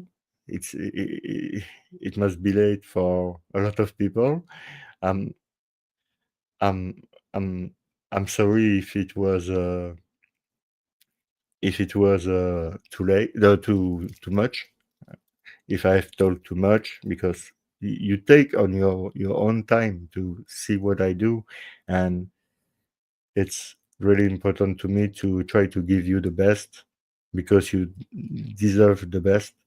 So thank you very much, and it is the end of the show. We will clarify the situation. We will try to clarify the situation. I really hope we will do with Jeff and Melissa. Uh, uh, some announcement. I was thinking that uh, I'm going to do a show with Sharon Young from Scotland, and we are their voices. This is the name of the channel, which is in the description, in the link. And Jess Rose. Each week, Jess is talking about a cold case, but not really known by the public. A case who happens here and there, but who really happened. This is real life, real people, and every week since 5 years, she's doing that, and she deserves really to be considered because she's doing really a great job. and I will receive her with Sharon, because Sharon also doing an incredible job in receiving wrongful wrongfully people who was wrongfully convicted for crime they didn't commit, and she received people to interview them, to ask them to tell the story they've lived. So I will receive both of them at the same times, and it will be great. I'm going to do something with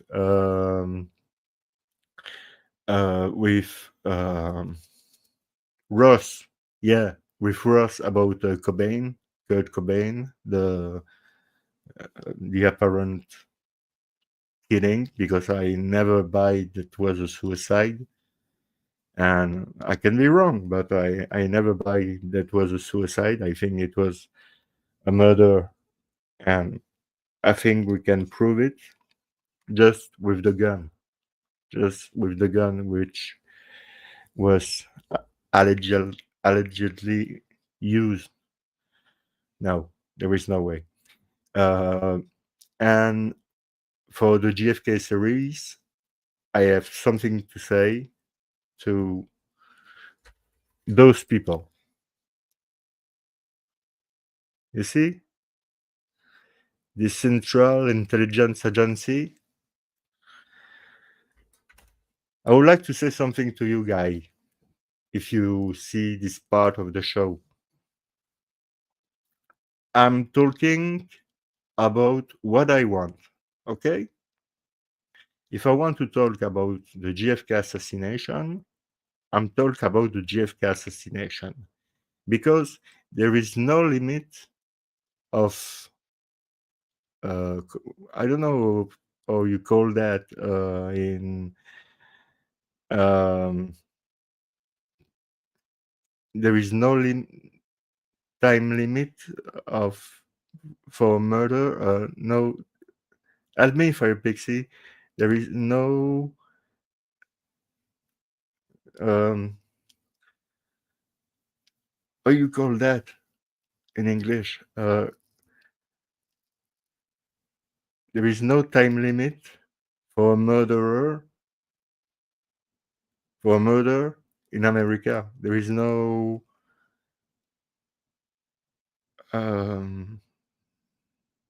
statute limitation. Exactly. Thank you, David. Thank you very much, David. Excellent.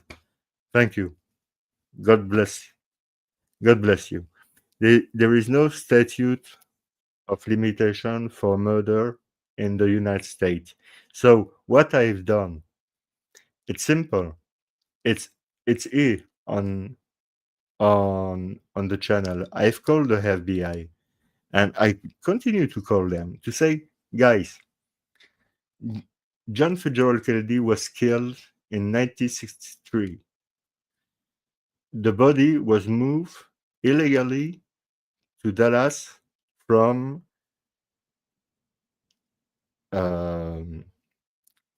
Washington. But at the time, it was not a federal crime. But like in the United States, you have a statute of limitation. You don't have statute of limitation for murder. I'm asking you guys because it's your job to do your job and reopen the case. And when I say that, then they can say anything. They need to say, yeah, okay, I'm writing that, and okay, we will contact you. And I've never been contacted by the FBI. But about the CIA, I want just to say that you can send threat to me. There is no problem. There is absolutely no problem with that. I'm not afraid of you. No. I'm not afraid of the CIA. It depends. Yeah, it's true. It depends about Trump, but you know, I'm, I'm, I'm going to make uh, an hypothesis. I think, and I hope I'm wrong, but I think Trump is the line of fire of the CIA. Because why? Because Trump doesn't want to continue the war in Ukraine. He doesn't want to help anymore the Israel. So that means that for the military and the industrial complex and the CIA, it's a lot of money to lose. A lot of money to lose. So I will not be surprised that there were in some weeks, months, I don't know, an attempt to try to kill Donald Trump by the CIA because there is a lot of money in that. Similar to JFK for the Vietnam, exactly, David, exactly. It's the same situation at different period of the time, but it's exactly the same situation. So I hope I hope I'm wrong because I never never want bad things happen to people, even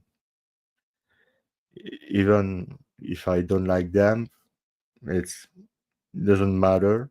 People don't deserve to be killed or be treated or be treated like S SHIT.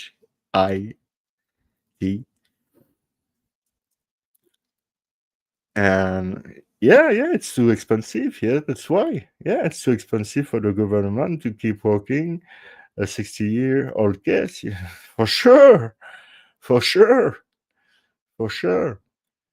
But it's this case.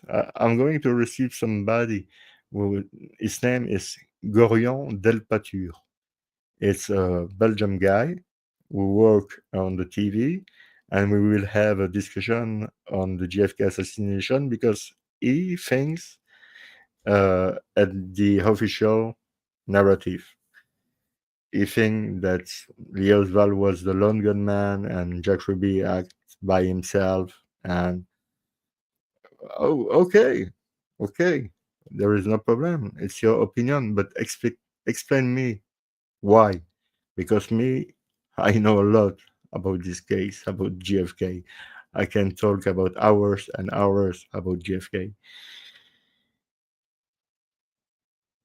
Maybe the media will be interested still. Yeah, that's true.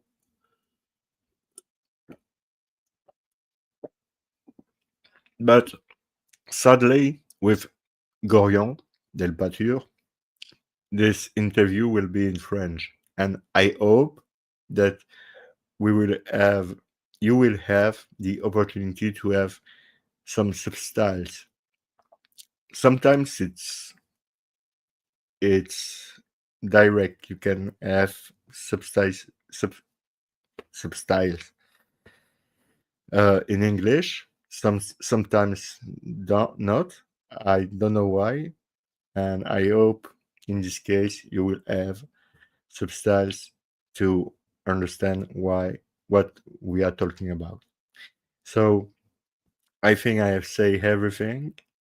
Um,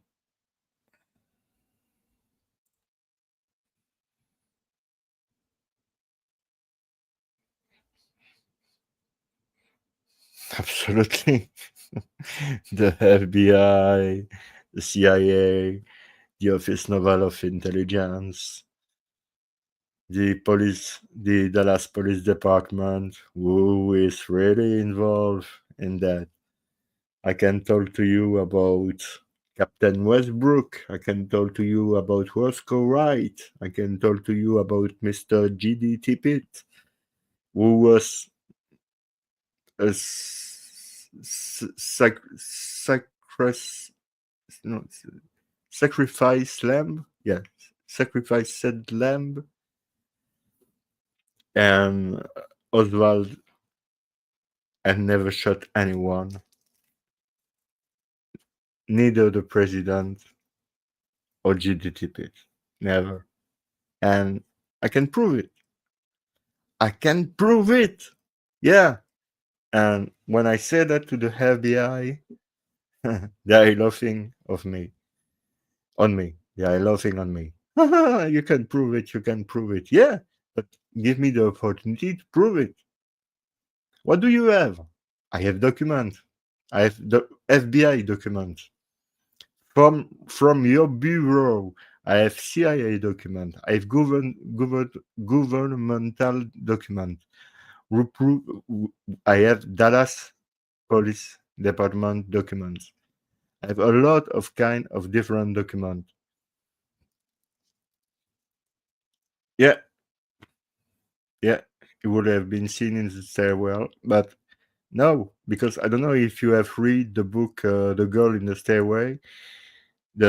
It's really a really good book about that, because you learn that Oswald was seen by 3 different women at the time of the shooting, at 5 different African American guy, and nobody was asked to testify before the Warren Commission. 8 people who can place Oswald in the lunchroom at the time of the shooting. No one has been asked to testify before the Warren Commission. And you tell me there is nothing there? Come on. Fire Pixie, have a good night. Thank you very much to stay till now. See you soon. And thank you for everything, for your constant support. And thank you very much to everybody for your constant support. Now it's over. I will shut my mouth. And thank you very much. I hope you have spent a nice time, that you have enjoyed the show with Jake and Altug. And me, I have enjoyed the show a lot. And I wish you to spend a really nice week and take care of yourself. And like my friend Eric Ozzy was saying, if you don't have so horned already, please subscribe. But you don't have to do that if you don't want.